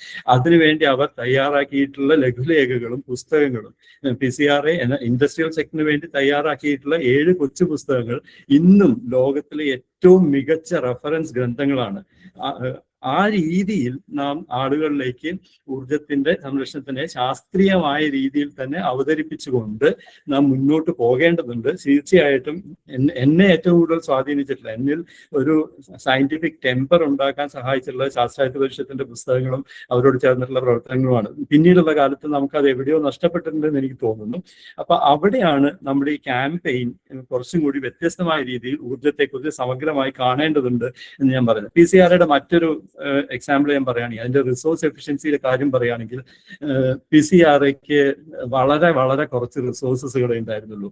ഒരു സംസ്ഥാനത്ത് ഒരു വ്യക്തി മാത്രം, ആ വ്യക്തിക്ക് ഒരു ഓഫീസ് പോലും ഇല്ല, അവരുടെ വീട് തന്നെയാണ് ഓഫീസ്, ഒരു ബോസും ഇല്ല, സബോർഡിനേറ്റും ഇല്ല. ഞാൻ ഒരു 5 വർഷം PCRAയുടെ സ്റ്റേറ്റ് കോർഡിനേറ്റർ ആയിട്ട് ഒരു ഏകാംഗ പട്ടാളം എന്നുള്ള രീതിയിൽ കേരളം മുഴുവൻ യാത്ര ചെയ്യുകയും പ്രവർത്തിക്കുകയും ചെയ്തിട്ടുണ്ട്. ശമ്പളം പോലും എൻ്റെ പാരന്റ് കമ്പനിയായ BPCL കൊച്ചി റിഫൈനറിയിൽ നിന്ന് തന്നിരിക്കുന്നത്. ഞാൻ പല സമയത്ത് പലരോടും പറഞ്ഞിട്ടുണ്ട്, കേരളത്തിലെ നിരവധി ഡിപ്പാർട്ട്മെന്റുകളിൽ പ്രത്യേകിച്ച് കഠിനമായ ജോലി ഭാരമൊന്നും ഇല്ലാത്ത സ്ഥലങ്ങളിൽ നിന്ന് ആളുകളെ ഡെപ്യൂട്ടേഷനിലേക്ക് വിടുകയും പുതിയൊരു റിസോഴ്സ് ക്രിയേറ്റ് ചെയ്യാതെ തന്നെ ഇവരെ ഇത്തരം പ്രവർത്തനങ്ങളിലേക്ക് എത്തിക്കാനൊക്കെ പറ്റിക്കഴിഞ്ഞാൽ അത് വലിയൊരു മോഡലാണ്. പക്ഷെ എന്നാൽ നമുക്ക് ആ മോഡൽ നഷ്ടപ്പെട്ട് കഴിഞ്ഞിട്ടുണ്ട്. എന്നാലും നമുക്കത്, ഞാൻ പറഞ്ഞ റിസോഴ്സ് എഫിഷ്യൻസി എന്നുള്ള രീതിയിൽ ആലോചിക്കുമ്പോൾ ഇതൊക്കെ വളരെ പ്രധാനമാണ് എന്ന് തോന്നുന്നു. പിന്നീട് എനിക്ക് പറയാനുള്ള ഒരു നേരത്തെ ഉദ്ഘാടന സമയത്ത് പറഞ്ഞതുപോലെ യുദ്ധം ഉണ്ടാക്കുന്ന പ്രശ്നങ്ങൾ, യുദ്ധം പുറത്തേക്ക് വിടുന്ന, നേരത്തെ പ്രശാന്ത് സാറ് പറഞ്ഞു, എത്ര ലക്ഷം ടൺ കാർബൺ ഡൈ ഓക്സൈഡാണ് ഒരു യുദ്ധത്തിൽ ഒരു ബോംബ് ഇടുമ്പോഴും അല്ലെങ്കിൽ നശിപ്പിക്കുന്നുണ്ട്. അതോടൊപ്പം തന്നെ യുദ്ധം നശിപ്പിക്കുന്ന ഓരോ വസ്തുവിനെയും പുനർനിർമ്മിക്കേണ്ടതുണ്ട്. ആ പുനർനിർമ്മാണം എന്ന് പറയുന്നത് മറ്റൊരു ഊർജ ഉപയോഗമാണ്, മറ്റൊരു തരത്തിലുള്ള കാർബൺ ഡൈ ഓക്സൈഡ് എമിഷൻ ഉണ്ടാവലാണ്. അതുകൊണ്ട് യുദ്ധത്തെ ആ രീതിയിൽ കൂടി, ഓരോ നാശവും മറ്റൊരു വിനാശത്തിലേക്കുള്ള പടുകുഴിയിലേക്കുള്ള ചാട്ടത്തിന്റെ തുടർച്ചയായി മാറുന്നു എന്നുള്ള രീതിയിൽ കൂടി യുദ്ധത്തിനെ കണ്ടുകൊണ്ട് വേണം നാം ഇന്നത്തെ യുദ്ധത്തിനെ ഊർജവുമായിട്ട് ബന്ധപ്പെടുത്താൻ തോന്നുന്നു. അങ്ങനെ വരുമ്പോൾ ഇതിലേക്ക് ഞാൻ ഒരു വിഷയത്തിലേക്ക് വരാം. ഞാൻ ഒരുപാട് കാര്യങ്ങളിലേക്ക് പോകുന്നില്ല. പക്ഷെ പ്രധാനപ്പെട്ട വിഷയം നമ്മുടെ മാനുഫാക്ചറിങ് രംഗത്ത്, നമ്മുടെ ഇൻഡസ്ട്രിയൽ രംഗത്ത് ഊർജത്തിന്റെ കാര്യക്ഷമത എങ്ങനെ വർദ്ധിപ്പിക്കാം എന്നുള്ള ഒരു പ്രധാനപ്പെട്ട കാര്യമാണ്. അതിന് ഒരു ഏറ്റവും നല്ലൊരു മാർഗം എനർജി ഓഡിറ്റിംഗ് തന്നെയാണ്. നേരത്തെ എന്നെ പരിചയപ്പെടുത്തിയപ്പോൾ പറയുന്നുണ്ടായി ഞാനൊരു സർട്ടിഫൈഡ് എനർജി ഓഡിറ്റർ ആണെന്ന്. പക്ഷെ എനിക്ക് വളരെ സങ്കടത്തോടു കൂടി തന്നെ പറയാനുള്ള ഒരു കാര്യം, ഇന്ത്യയിൽ ആദ്യമായിട്ട് ഇൻഡസ്ട്രിയൽ സെക്ടറിൽ എനർജി ഓഡിറ്റ് മാൻഡേറ്ററി ആക്കിയ ഒരു സംസ്ഥാനമാണ് കേരളം. ഈ കേരളത്തിൽ പോലും ഞങ്ങൾ എനർജി ഓഡിറ്ററുകൾ നൽകുന്ന റിപ്പോർട്ടുകൾ പലപ്പോഴും വായിക്കപ്പെടാറില്ല. വായിച്ചാൽ തന്നെ അത് ഇംപ്ലിമെന്റ് ചെയ്യപ്പെടാറുമില്ല. ഇത് കേരളത്തിന്റെ മാത്രം പ്രശ്നമല്ല. ഞാൻ എൻ്റെ ഒരു ഗവേഷണത്തിന്റെ ഭാഗമായിട്ട് ആഗോള തലത്തിൽ നടത്തിയിട്ടുള്ള പഠനത്തിൽ എനർജി ഓഡിറ്റുകളുടെ ഇംപ്ലിമെന്റേഷൻ ലെവൽ 50% മുകളിൽ വികസിത രാജ്യങ്ങളിൽ പോലുമില്ല. ടെക്നോളജിക്കലി എക്കണോമിക്കലി വയബിൾ ആയിട്ടുള്ള എനർജി ഓഡിറ്റ് റെക്കമെൻഡേഷൻസ് എന്തുകൊണ്ടാണ് ഇംപ്ലിമെന്റ് ചെയ്യപ്പെടാത്തത് എന്നുള്ള ഒരു അന്വേഷണമായിരുന്നു എൻ്റെ ഗവേഷണം. അപ്പോൾ അമേരിക്കയിൽ പോലും ഏറ്റവും കൂടുതൽ നടക്കുന്ന അവിടെ പോലും 50% മുകളിൽ ഇംപ്ലിമെന്റേഷൻ ഇല്ല. നമ്മളതിന് എനർജി എഫിഷ്യൻസി ഗ്യാപ്പ് എന്ന് പറയാം. അതായത് സാധ്യമായിട്ടുള്ള ഊർജ സംരക്ഷണ സാധ്യതകളും നാം ഇംപ്ലിമെന്റ് ചെയ്തിട്ടുള്ളതും. ഇപ്പൊ എൻ്റെ വീട്ടിൽ ഒരു എനർജി ഓഡിറ്റ് ചെയ്തിട്ട് ഒരു എനർജി ഓഡിറ്റർ പറയുകയാണ്, നിങ്ങൾക്ക് ABCD എന്ന് പറഞ്ഞ കാര്യങ്ങൾ ഇംപ്ലിമെന്റ് ചെയ്ത് കഴിഞ്ഞാൽ നിങ്ങൾക്ക് ഇത്ര ഊർജ്ജം ലാഭിക്കാൻ പറ്റും. പക്ഷെ ഞാൻ ആ ABCDയിൽ A മാത്രമേ ഇംപ്ലിമെന്റ് ചെയ്തിട്ടുള്ളൂ എന്നുണ്ടെങ്കിൽ BCD എന്ന് പറയുന്നത് ഒരു സാധ്യതയും അത് ഇംപ്ലിമെന്റ് ചെയ്യപ്പെടാതെ കിടക്കുന്ന ഒരു കാര്യമാണ്.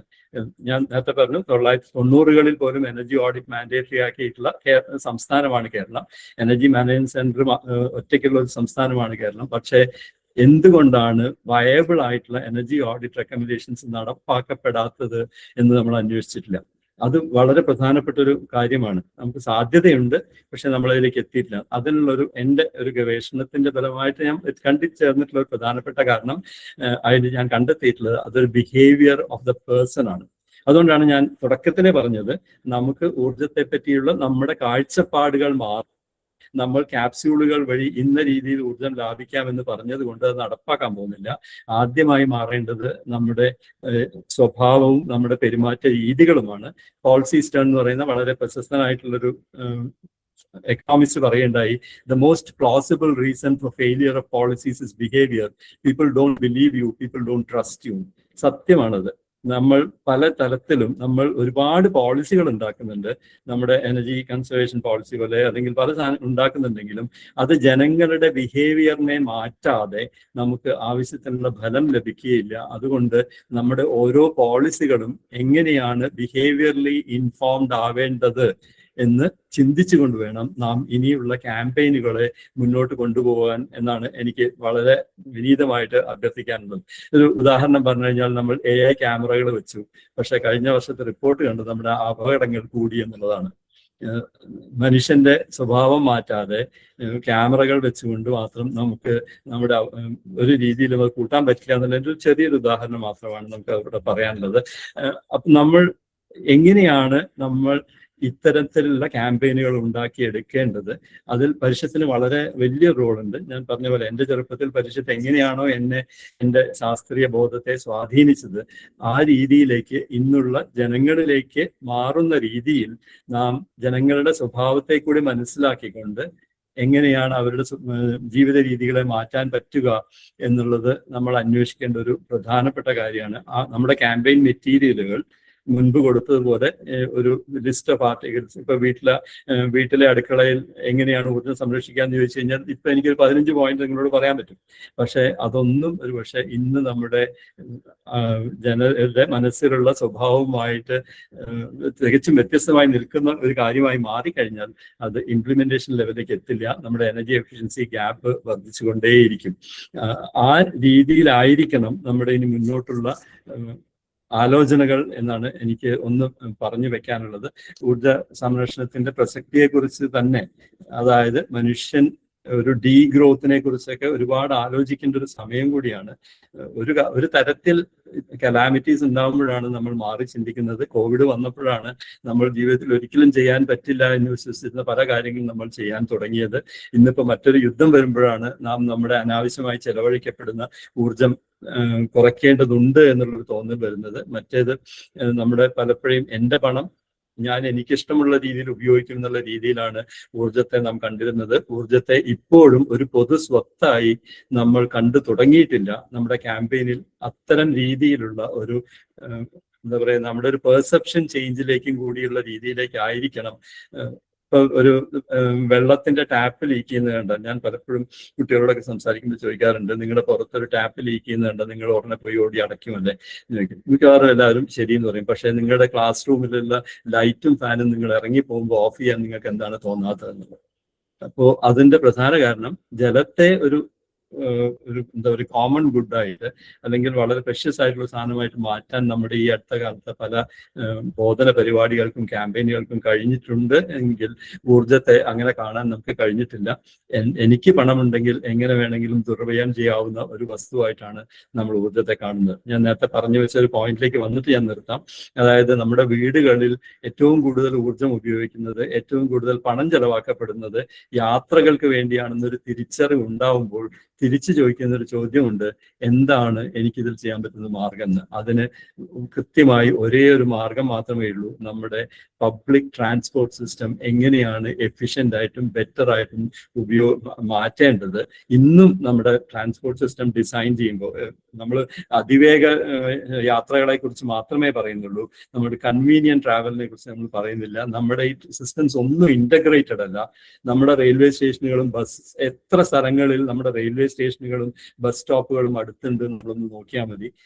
ഓരോ യാത്ര നമ്മൾ പുതുതായിട്ട് പ്ലാൻ ചെയ്യുന്ന റെയിലുകൾ ഒന്നും അതിന്റെ എക്സിസ്റ്റിംഗ് സിസ്റ്റവുമായിട്ട് ഇന്റഗ്രേറ്റ് ചെയ്യാതെ പണിയാൻ നമ്മൾ എന്തുകൊണ്ടാണ് ആലോചിക്കുന്നത് എന്ന് നോക്കിയാൽ മതി.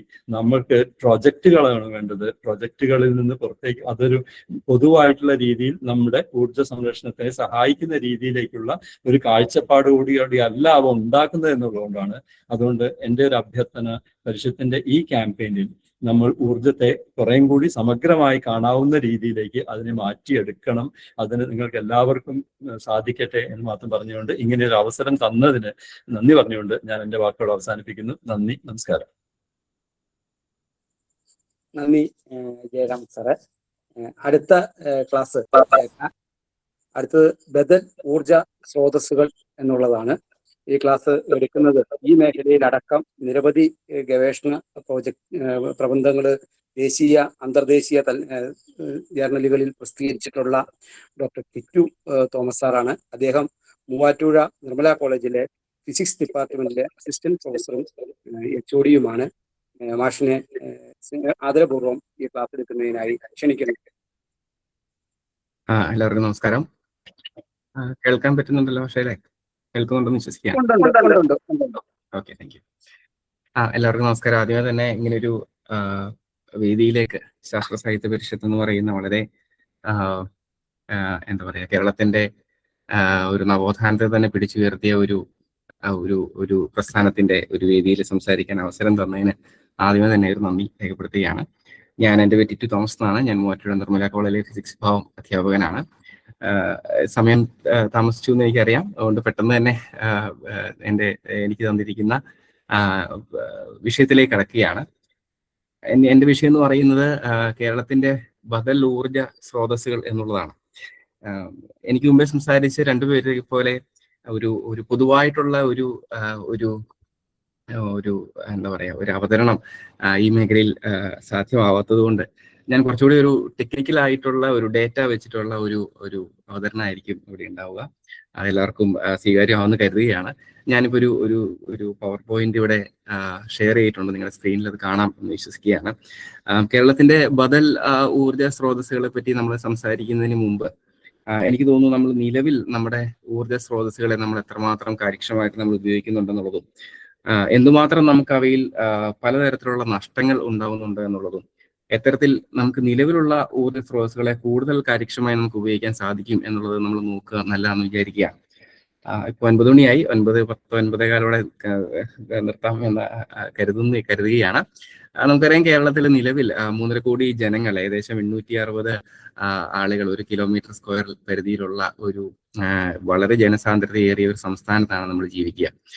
ഉയർന്ന ഒരു ലിറ്ററസി റേറ്റ് കൊണ്ടും നമ്മുടെ ജീവിത നിലവാരം കൊണ്ടും നമുക്ക് വളരെ കൂടിയ തരത്തിലുള്ള ഒരു ഊർജ ആവശ്യം ഡൊമസ്റ്റിക് ഡിമാൻഡ് ഓഫ് എനർജി ഏറ്റവും കൂടിയ ഒരു സംസ്ഥാനത്താണ് നമ്മൾ ജീവിക്കുക. നമുക്കറിയാം, നമുക്ക് നിലവിൽ നമ്മൾ ഉപയോഗിക്കുന്ന നമ്മുടെ ഊർജത്തിന്റെ ഏകദേശം 50% നമ്മുടെ ഗാർഹിക ആവശ്യങ്ങൾക്ക് വേണ്ടി ഉപയോഗിക്കുന്ന ഒരു സംസ്ഥാനത്താണ് നമ്മൾ ജീവിക്കുക. എന്നാൽ ഇന്ത്യയുടെ മറ്റ് സംസ്ഥാനങ്ങളെ വെച്ച് നോക്കുകയാണെങ്കിൽ, ഉദാഹരണം പറയുകയാണെങ്കിൽ ഗുജറാത്ത് ഏകദേശം 60% അതിന്റെ ഊർജ്ജ സ്രോതസ്സുകളും അല്ലെങ്കിൽ ഊർജ്ജം ഉപയോഗിക്കുന്നത് അവിടുത്തെ ഇൻഡസ്ട്രിക്ക് വേണ്ടിയിട്ടാണ്, അവരുടെ ഇൻഡസ്ട്രിയൽ ഡെവലപ്മെന്റിനാണ് ഗുജറാത്ത് ഉപയോഗിക്കുക. മറ്റ് സംസ്ഥാനങ്ങൾ നോക്കുകയാണെങ്കിൽ പഞ്ചാബ്, ഹരിയാന തുടങ്ങിയ സംസ്ഥാനങ്ങൾ നോക്കുകയാണെന്നുണ്ടെങ്കിൽ ഏകദേശം 60% അല്ലെങ്കിൽ 50% അവരുടെ കാർഷിക ആവശ്യങ്ങൾക്ക് കൊണ്ട് ഉപയോഗിക്കുന്നത്. എന്നാൽ കേരളം 50%-ഓളവും കാർഷിക ആവശ്യങ്ങൾക്ക് വേണ്ടിയും ബാക്കിയുള്ള ഒരു 20% മുതൽ 30% വരെ നമ്മുടെ ഇൻഡസ്ട്രിക്ക് വേണ്ടിയും ബാക്കിയുള്ളത് നമ്മുടെ അഗ്രികൾച്ചർ ആവശ്യത്തിന് വേണ്ടിയിട്ടും അല്ലെങ്കിൽ നമ്മുടെ കൊമേഴ്ഷ്യൽ ആവശ്യങ്ങൾക്ക് വേണ്ടിയും ഊർജ്ജം ഉപയോഗിക്കുന്ന ഒരു സംസ്ഥാനമാണ് കേരളം. അങ്ങനെ ഉപയോഗിക്കുന്ന നമ്മുടെ സംസ്ഥാനത്ത് നമുക്കറിയാം, ഞാനിപ്പോൾ സ്ക്രീനിൽ കാണിച്ചിട്ടുണ്ട്, ഞാൻ KICBയുടെ വെബ്സൈറ്റിൽ നിന്ന് എടുത്ത ഡേറ്റയാണ്. അതായത് 1997 കേരള സംസ്ഥാനത്തിന്റെ പോപ്പുലേഷൻ, നമ്മുടെ ജനസംഖ്യ എന്ന് പറയുന്നത് 2.9 കോടിയായിരുന്ന സമയത്ത് നമ്മൾ ഉപയോഗിച്ചിരുന്ന ഊർജ്ജം എന്ന് പറയുന്നത് 7000 ജിഗാവാട്ടായിരുന്നു, അല്ലെങ്കിൽ 7000 ജിഗാ യൂണിറ്റ് ആയിരുന്നു നമ്മൾ ഉപയോഗിച്ചിരുന്നത്. അത് 2024 ആയപ്പോഴത്തേനും നമ്മുടെ ജനസംഖ്യ 2.9 കോടിയിൽ നിന്ന് 3.5 കോടിയിലേക്ക് മാറുകയും നമ്മുടെ ഊർജ്ജത്തിന്റെ ആവശ്യകത 4 ഇരട്ടിയായി മാറുകയും ചെയ്യുന്ന ഒരു അവസ്ഥയിലാണ് നമ്മളിപ്പോൾ ജീവിക്കുന്നത്. അതായത് ക്വാഡ്രപ്പിൾ ചെയ്തിരിക്കുന്നു നമ്മുടെ എനർജി ഡിമാൻഡ് എന്ന് പറയുന്നത്. നമുക്ക് ആ എനർജി നമുക്ക് കിട്ടുന്നുണ്ടോ എന്നുള്ളതാണ്. ആ എനർജി നമ്മൾ നമ്മുടെ ഊർജ്ജം നമ്മൾ ഉപയോഗിക്കുന്നത് ഒരു ദിവസത്തിൽ ഒരേപോലെ അല്ല എന്നുള്ളത് നമുക്കറിയാം.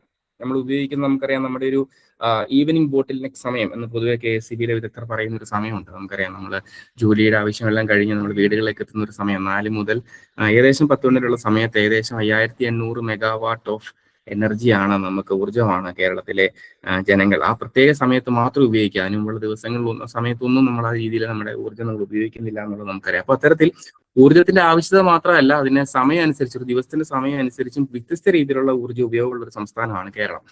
ഇനി നമുക്ക് പലതരത്തിലുള്ള സാധ്യതകളും പലതരത്തിലുള്ള ലിമിറ്റേഷൻസും ഉള്ള ഒരു സ്ഥലമാണ് കേരളം. നമുക്കറിയാം, നമ്മുടെ സ്ഥല വിസ്തൃതി വളരെ കുറഞ്ഞതാണ്. നമുക്ക് വലിയ ഒരു മെഗാ പവർ പ്ലാന്റുകളൊന്നും നിർമ്മിക്കാനായിട്ട് നമുക്ക് സാധ്യമല്ല. നമ്മുടെ കേരളത്തിലെ ഏറ്റവും വലിയ ഊർജ്ജ സ്രോതസ് അല്ലെങ്കിൽ ഊർജ്ജത്തിന്റെ ഒരു ദാതാവ് എന്ന് പറയുന്ന ഇടുക്കി പവർ പ്ലാന്റ് ഏകദേശം 780-800 മെഗാവാട്ട് മാത്രം ഉൽപ്പാദിപ്പിക്കുന്നതാണ് നമ്മുടെ ഏറ്റവും വലിയ മെഗാ പവർ പ്ലാന്റ് എന്ന് പറയുന്നത്. എന്നാൽ ഇന്ത്യയിൽ ആകപ്പാടെ നോക്കുകയാണെന്നുണ്ടെങ്കിൽ ഒരു 5000 മെഗാവാട്ട് ഉൽപ്പാദിപ്പിക്കുന്ന പലതരത്തിലുള്ള ഡാമുകളും അല്ലെങ്കിൽ പലതരത്തിലുള്ള ഊർജ്ജ സ്രോതസ്സുകളും കേരളത്തിൽ ഇന്ത്യയിൽ അങ്ങോളങ്ങളായിട്ടുണ്ട്. അപ്പൊ അത്തരത്തിൽ നമ്മൾക്ക് ഒരു വലിയൊരു പവർ പ്ലാന്റ് ഉണ്ടാവാൻ സാധിക്കാതിരിക്കുകയും നമ്മുടെ സ്ഥല വിസ്തൃതിയും നമ്മുടെ കാലാവസ്ഥയുടെ ഒരു പ്രത്യേകത കൊണ്ടും നമുക്ക് കൂടുതലും ഊർജ്ജം, നമുക്കറിയാം, നമ്മൾ ഭൂരിഭാഗം ഊർജ്ജവും നമ്മൾ എന്ത് ചെയ്യാണ്, നമ്മൾ പുറമേ നിന്ന് കടമെടുക്കുകയാണെന്ന് നമുക്കറിയാം. ഇനിയാണെങ്കിൽ പോലും നമ്മുടെ പോപ്പുലേഷൻ കൂടുകയാണ്, നമുക്കറിയാം, നമ്മുടെ ജനസംഖ്യ കൂടുന്നു, നമ്മൾ കൂടുതൽ ഇൻഡസ്ട്രിയലൈസ് ചെയ്യപ്പെടുന്നു, നമ്മൾ കൂടുതൽ അർബനൈസ് ചെയ്യപ്പെടുന്നു, നമ്മുടെ ഗ്രാമങ്ങൾ അപ്രത്യക്ഷമാവും. നമുക്കറിയാം, നമ്മൾ കൂടുതൽ അർബനൈസ് ചെയ്യപ്പെട്ടുകൊണ്ടിരിക്കുകയാണ്. ആ ചെയ്യപ്പെടുന്ന സമയത്തെല്ലാം നമുക്ക് കൂടുതൽ ഊർജ്ജം വളരെ കാര്യക്ഷമമായിട്ട് നമുക്ക് ആവശ്യമുണ്ട് നമുക്കറിയാം. അപ്പൊ ഇത്തരത്തിൽ എന്തൊക്കെയാണ് നിലവിലുള്ള നമ്മുടെ ഊർജ്ജ സ്രോതസ്സുകൾ നമുക്ക് നോക്കാം. അവയെല്ലാം നമ്മൾ കാര്യക്ഷമമായിട്ട് ഉപയോഗിക്കുന്നുണ്ടോ എന്നുള്ളത് നമുക്ക് വൃത്തിയായിട്ട് നോക്കാവുന്നതാണ്. നമുക്ക് പ്രധാനമായിട്ടും നമ്മൾ നിലവിൽ ഉപയോഗിച്ചുകൊണ്ട് പോകുന്ന ഒന്ന് നമുക്ക് നമ്മുടെ ജലവൈദ്യുത പദ്ധതികളാണ്. നമുക്കറിയാം, നമുക്ക് നിലവിൽ ഏകദേശം 3000 മില്ലിമീറ്ററോളം മഴ ലഭിക്കുന്ന വളരെ നനവാർന്ന ഒരു പ്രദേശമാണ് കേരളം. 44ഓളം നദികളും 3000 മില്ലിമീറ്റർ മഴയും ലഭിക്കുന്ന വളരെ ജലത്താൽ സമൃദ്ധമായ ഒരു സംസ്ഥാനമാണ് കേരളം, നമുക്കറിയാം. അതുകൊണ്ട് തന്നെ നമ്മൾ ഭൂരിഭാഗവും നമ്മുടെ ഒരു 50 വർഷത്തിന് മുകളിൽ പ്രായമുള്ള ഏകദേശം 90% എഫിഷ്യന്റ് ആയിട്ടുള്ള ഹൈഡ്രോ പവർ പ്ലാന്റുകൾ, അതാണ് നമ്മൾ ഭൂരിഭാഗമായിട്ട് നമ്മുടെ ഒരു കൂടിയ തോതിൽ നമ്മുടെ ഒരു ഊർജ്ജ സ്രോതസ്സായിട്ട് നമ്മൾ ഉപയോഗിക്കുക. ഞാൻ സ്ക്രീനിൽ കാണിച്ചിട്ടുണ്ട്, നമ്മുടെ ഇടുക്കി പവർ പ്ലാന്റ് 250 മെഗാവാട്ടിന്റെ, ശബരിഗിരി 340, കുറ്റ്യാടി 220, അങ്ങനെ പലതരത്തിലുള്ള ഹൈഡ്രോ പവർ പ്ലാന്റുകളാണ് ഭൂരിഭാഗമായിട്ടും നമ്മൾ കേരളത്തിലെ നമ്മുടെ നിലവിലെ ഊർജ്ജ സ്രോതസ്സുകളായിട്ട് നമ്മൾ ഉപയോഗിക്കുക. പക്ഷേ നമുക്കറിയാം, നമ്മുടെ KICBയുടെ ടോട്ടൽ കപ്പാസിറ്റി എന്ന് പറയുന്ന ഏകദേശം 2320-2320ഓളം മെഗാവാട്ടാണെന്നുണ്ട്. അതിലൊരു 2100 മെഗാവാട്ടും ഈ പറഞ്ഞതുപോലെ ഹൈഡ്രോ സിസ്റ്റത്തിൽ നിന്നാണ് നമുക്ക് നിലവിൽ കിട്ടിക്കൊണ്ടിരിക്കുന്നത്. പക്ഷേ മറുവശത്ത് അത് 25% മാത്രമേ എത്തുന്നുള്ളൂ. നമ്മുടെ മൊത്തം ഇലക്ട്രിസിറ്റി ഊർജ ആവശ്യകതയുടെ 25% മാത്രമാണ് നമുക്ക് ഈ 90% ഈ ഹൈഡ്രോ ഇലക്ട്രിക് സിസ്റ്റം കൊണ്ട് നമുക്ക് ലഭിക്കുന്നുള്ളത് മനസ്സിലാക്കുക. അത് മാത്രമല്ല, നമുക്ക് ഒരു നല്ല മഴക്കാലത്ത് നമ്മൾ മഴയാൽ സമൃദ്ധമായ ഒരു സംസ്ഥാനമാണെന്നുണ്ടെങ്കിലും നല്ല മഴക്കാലത്ത് 1500 മെഗാവാട്ട് വരെ ഉൽപ്പാദിപ്പിക്കാവുന്ന ഒരു സാധ്യത നമുക്കുണ്ടെന്നുണ്ടെങ്കിലും മറ്റുള്ള സമയങ്ങളിൽ വേനൽക്കാലത്തും തീർച്ചയായും നമുക്ക് ഈ ഒരു ഹൈഡ്രോ സിസ്റ്റങ്ങൾ നമുക്ക് കാര്യക്ഷമമായിട്ട് ഉപയോഗിക്കാൻ സാധിക്കുന്നില്ല എന്നൊരു അവസ്ഥ കൂടി നമുക്ക് നിലവിൽ ഉണ്ട്. അതോടൊപ്പം തന്നെ നമുക്കറിയാം, ഞാൻ ആദ്യമേ സൂചിപ്പിച്ചതുപോലെ നമുക്ക് സ്ഥലപരിമിതികളുണ്ട്. നമ്മുടെ ബയോഡൈവേഴ്സിറ്റി നമുക്ക് നഷ്ടപ്പെടും. നമുക്കറിയാം, നമുക്ക് ചാലക്കുടി കുന്തിപ്പുഴയിൽ ഒരു പുതിയ ഡാം നമ്മൾ പ്രപ്പോസ് ചെയ്ത് നമുക്ക് ഓർമ്മയുണ്ടാവും. എനിക്ക് തോന്നുന്നു ശാസ്ത്ര സാഹിത്യ പരിഷത്തിന്റെ ഉൾപ്പെടെയുള്ള ഒരു പ്രക്ഷോഭം കൊണ്ടാണ് ആ ഡാം ഡീകമ്മീഷൻ ചെയ്യപ്പെടുന്നത്. കാരണം സൈലന്റ് വാലി പോലെയുള്ള അതിസൂക്ഷ്മമായി നമ്മൾ സംരക്ഷിക്കേണ്ട പല സ്ഥലങ്ങളും ഒരു ഡാം കെട്ടിപ്പൊക്കിയാൽ നമുക്ക് നഷ്ടപ്പെടും എന്നുള്ളത് കൊണ്ട് അങ്ങനെ ബയോഡൈവേഴ്സിറ്റി ലോസ് ഉണ്ടാകുന്നു. ലാൻഡ് സ്കേസിറ്റി ഉള്ളതുകൊണ്ട് നമുക്ക് പുതിയ ഡാമുകൾ പണിയുക എന്ന് പറയുന്നത് നമുക്ക് സാധ്യമല്ല എന്നുള്ളതാണ്. അപ്പോൾ അത്തരത്തിൽ നമ്മൾ ഈ പറഞ്ഞതുപോലെ 25% നമ്മുടെ കേരളത്തിന്റെ ഊർജ ഉൽപാദനത്തിന്റെ 90% ഹൈഡ്രോ സിസ്റ്റം ആയിരിക്കുകയും നമ്മൾ വെറും 25% മാത്രം, നമ്മുടെ ആവശ്യകതയുടെ 25% മാത്രം നമുക്ക് ഉപയോഗിക്കാൻ പറ്റുന്ന ഒരു സ്ഥിതിയാണ് നിലവിൽ. ഒരു ഹൈഡ്രോ സിസ്റ്റം കൊണ്ട് നമുക്കൊരു ജലവൈദ്യുത പദ്ധതി കൊണ്ട് നമുക്ക് അതിന്റെ ടെക്നിക്കൽ വശങ്ങളിലേക്ക് ഞാൻ പോകുന്നില്ല, അത് ഞാൻ ഉൾപ്പെടുത്തിയിട്ടുണ്ട് ഇവിടെ. എങ്ങനെയാണ് ജലവൈദ്യുത പദ്ധതിയിൽ ഒരുപക്ഷെ നിങ്ങൾക്ക് എല്ലാവരും പരിചിതമാകുന്ന ഞാൻ കരുതിയാണ്. ജലവൈദ്യുത പദ്ധതിയിൽ എങ്ങനെയാണ് കറണ്ട് ഉൽപ്പാദിപ്പിക്കുക എന്നുള്ള കാര്യങ്ങളൊക്കെ ഞാൻ അതൊന്നും ഇവിടെ അവതരിപ്പിക്കാൻ ഉദ്ദേശിക്കുന്നില്ല. പറഞ്ഞ ഇത്ര മാത്രമേ ഉള്ളൂ. നമുക്ക് നിലവിൽ കേരളത്തിന്റെ നട്ടെല്ല്, ഊർജ സ്രോതസ്സിന്റെ നട്ടെല്ല് എന്ന് പറയാവുന്ന ജലവൈദ്യുത പദ്ധതികളാണ്. നമുക്ക് നിലവിൽ ഇത്രയും അധികവും എനർജി ഉൽപാദനം ഉണ്ട് എന്നെങ്കിൽ പോലും, ഊർജ്ജ ഉൽപാദനം ഉണ്ട് എന്നെങ്കിൽ പോലും വെറും 25% മാത്രമാണ് നമ്മുടെ നിലവിലുള്ള ആവശ്യകതയുടെ നമുക്ക് ഉൽപ്പാദിപ്പിക്കാൻ സാധിക്കുക എന്നുള്ളതാണ്. ഇനി അടുത്തതായിട്ട് നമ്മൾ നിലവിൽ ഉപയോഗിച്ചിരിക്കുന്ന ഒരു ഭാഗം നമുക്കറിയാം, നമ്മൾ എപ്പോഴും കേൾക്കുന്ന ഒരു വസ്തുതയാണ്, അല്ലെങ്കിൽ നമ്മൾ കേൾക്കുന്ന ഒരു ഊർജ്ജ സ്രോതസ്സാണ് സോളാർ എനർജി. നമുക്കറിയാം അത്തരത്തിലും കേരളം വളരെ അനുഗ്രഹീതമായ ഒരു സ്ഥലമാണ്. 4 മുതൽ 6 യൂണിറ്റ് വരെ, 1 മീറ്റർ സ്ക്വയറിൽ 4 മുതൽ 6 യൂണിറ്റ് വരെ ഉൽപ്പാദിപ്പിക്കാവുന്ന സൂര്യപ്രകാശം ലഭിക്കുന്ന ഒരു സ്ഥലത്താണ് നമ്മൾ ജീവിക്കുക.